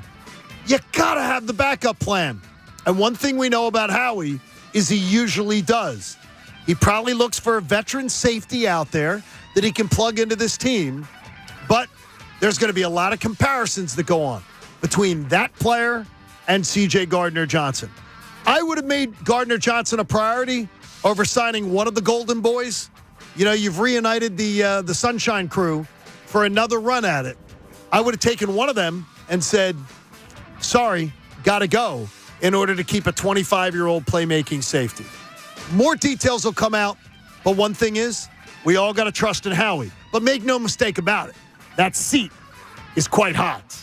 H&H Heating and Air Conditioning will make sure that your house isn't hot this upcoming summer. If you need an honest and fair estimate on a new system or emergency service on the one you got, go to DelcoHVAC.com. DelcoHVAC.com. The Hoke brothers will take great care of you. And Joe Hoke is also, like Shaquille O'Neal, recovering from that replacement surgery. He's out there with the hips. So he is he's on the mend and he's doing well. But H&H Heating and Air Conditioning, I understand, has not missed a step as he recovers. Couldn't Shaq wait till after the basketball season was over? No, he's trying to get it done where he can be back for the playoffs. So, because he'll be home today, right out of that, which is crazy. Said hello. But the cutting out, Pat, you still don't want to watch the video, right? You don't want to see the video? I'm really okay. Thank you, though. Appreciate that. I heard the sound of the saw, like cutting his hip out. And I'm just like, someone's got a circular saw in there. Oh, yeah, they're going all in. And now the majority of people go home in a day. They're home within a day in replacement surgery. I can't believe that. Yeah. Like, that's incredible what the doctors can do now to get that done. He wants to have it done so that way he can be ready for the playoff run. All right. So, and he's got to do a bunch of rehab, which he was prepping for by trying to drop. That's why he's been dropping pounds and everything like that, trying to get ready for the rehab, which he hears is quite the bitch to try to do the rehab. Yeah, I've had a buddy that's had a couple hip replacement surgeries, and one didn't go well, so he had to have it again. Oh, no. I know. But, yeah, good on him. Good for Shaq. Yeah, once get that. Well, most of these guys, don't they, especially the bigger players in the NBA, go and get the knees replaced, the hips replaced? Well, it's funny. There's right? talking to this was a few years ago. Guys that played in the league years back who had knee problems, they're going to doctors now and finding out it's because their hips weren't aligned properly. And that's what caused knee and feet problems. There wasn't really anything wrong with their knees, but they were getting painful knees and hips. And I was talking to one former player who gave me a list of guys that this happened to. Okay, that's fascinating. Yeah. So wait a minute. So something else caused it? Yeah. So hip replacement is probably going to be a common thing with a lot of these guys. But, yeah, one prominent player who had knee and feet problems throughout his career, it wasn't directly because of their knee and feet. It was because of their hip. Well, I know that he also has spoken about the sleep apnea is a huge thing with the big players, with the big guys. That they took out Reggie White, and a lot of people don't think about it. Yeah. And so the snoring problem, I know Anthony has been referring people now to a specialist who can help you with that. New client on the station, so you might want to get that checked out if you can. So Sixers in action tonight. The big story today, CJ Gardner-Johnson, we just talked about it. He has moved on. Isaac Seumalo also moves on. So you let go of the guys you let go. Seumalo's what, 28? Yeah, he's got to be up there, 28, 29-ish, I would think. So you let go of a guy in his 28, 29. You let go of CJ, 25. You let go of TJ Edwards, 26. Kaiser White, like 27, 28. Marcus Epps, like 26. They let go all the young guys is who they chose to part ways with, and they chose to bring back the older players. I don't know why it isn't at least more discussed that they've done sort of exactly what they did last time they won the Super Bowl by trotting back the older players and not ushering in enough of a youth movement. And at least once or twice, one or two of those players, the younger players staying around. Well, yeah, I mean, the guys that you said are going, though, you're replacing them.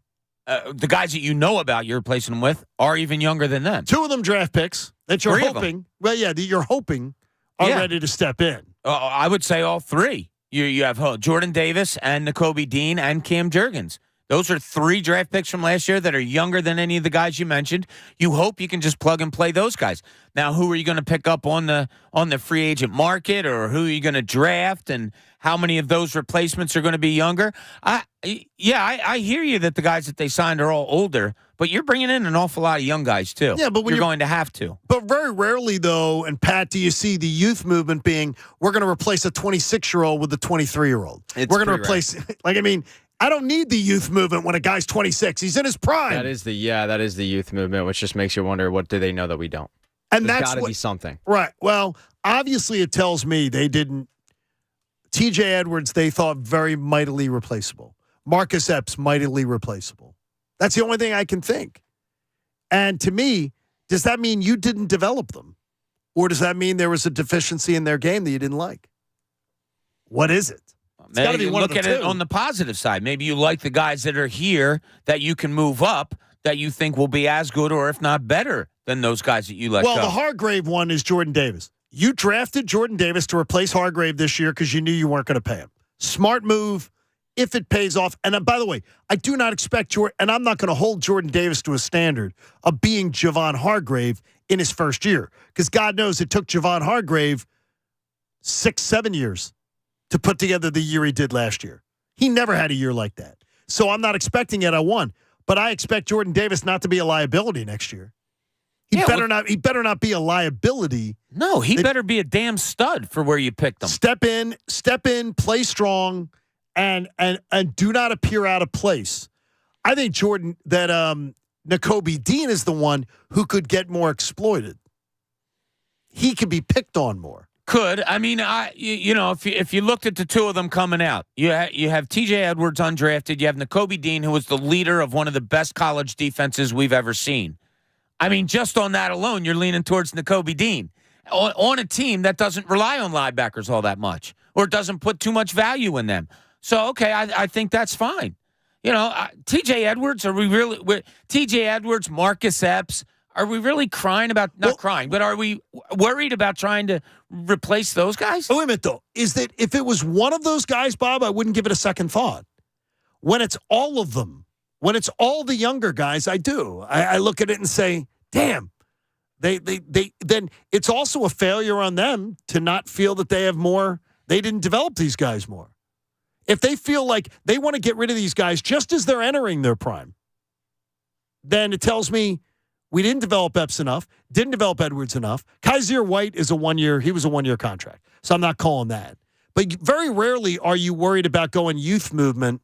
That to me, you're going youth movement for guys you're replacing guys that were not that old. Contracts were up. They chose not to sign these guys. They feel confident in what they're bringing in to replace those guys. I think that's it in a nutshell. The difference between the last time they won a Super Bowl is they signed some big contracts, long-term contracts. This year they just signed 1-year guys. Like they're just renting these. Does that kick the can, though?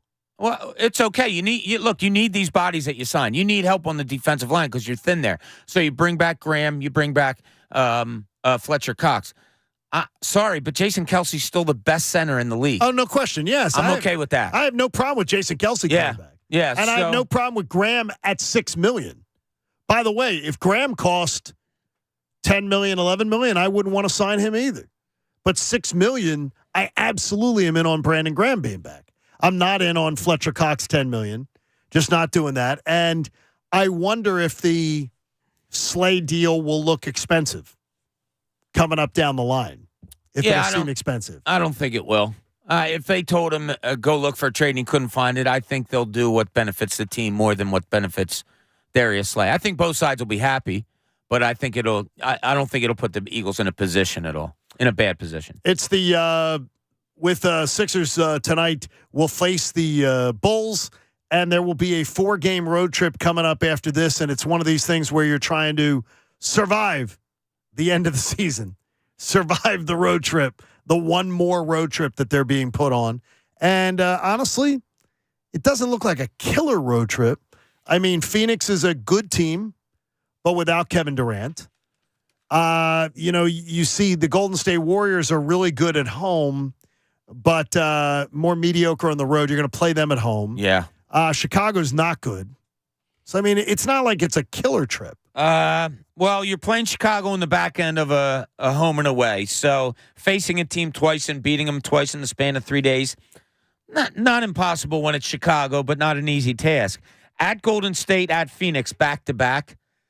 That's tough.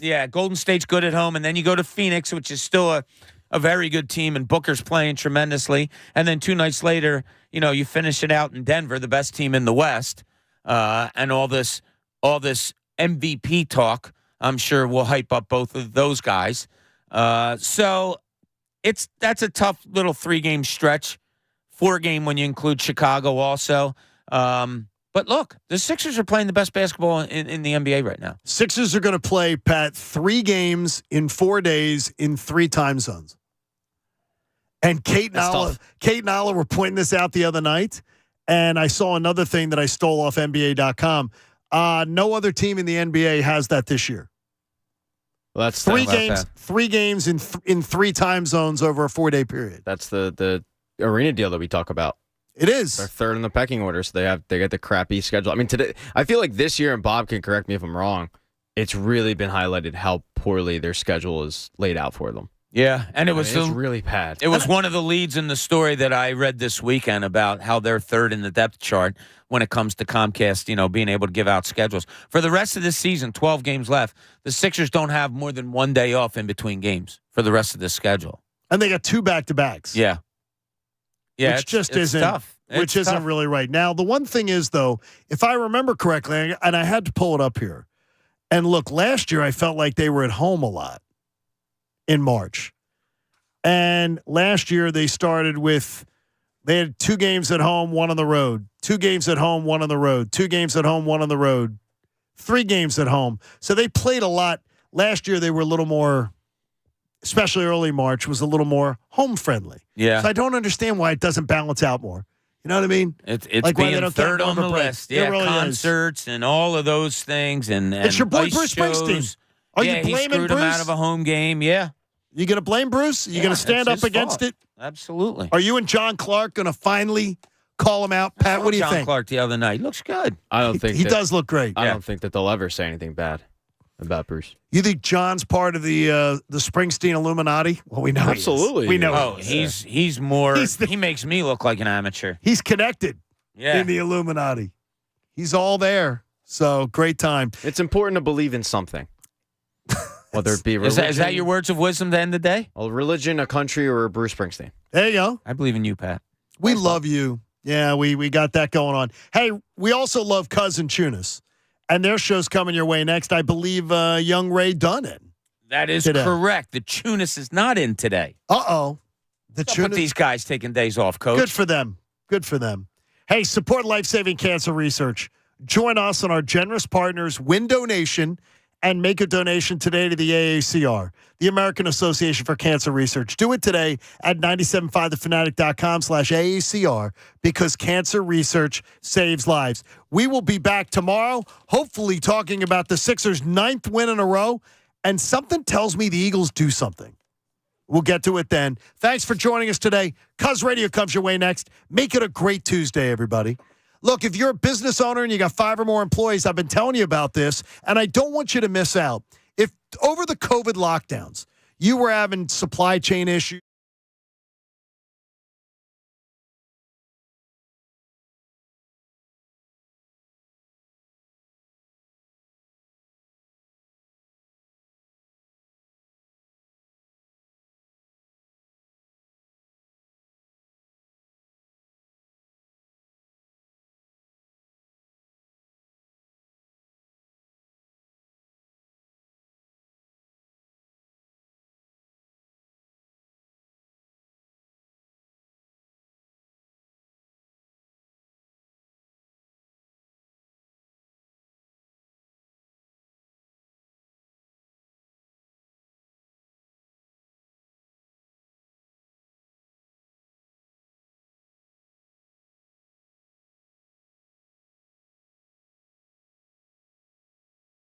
The John Kincade Show. They put it on the air? Of course they put it on the air. It was a big success. On 97.5 The Fanatic, Philadelphia.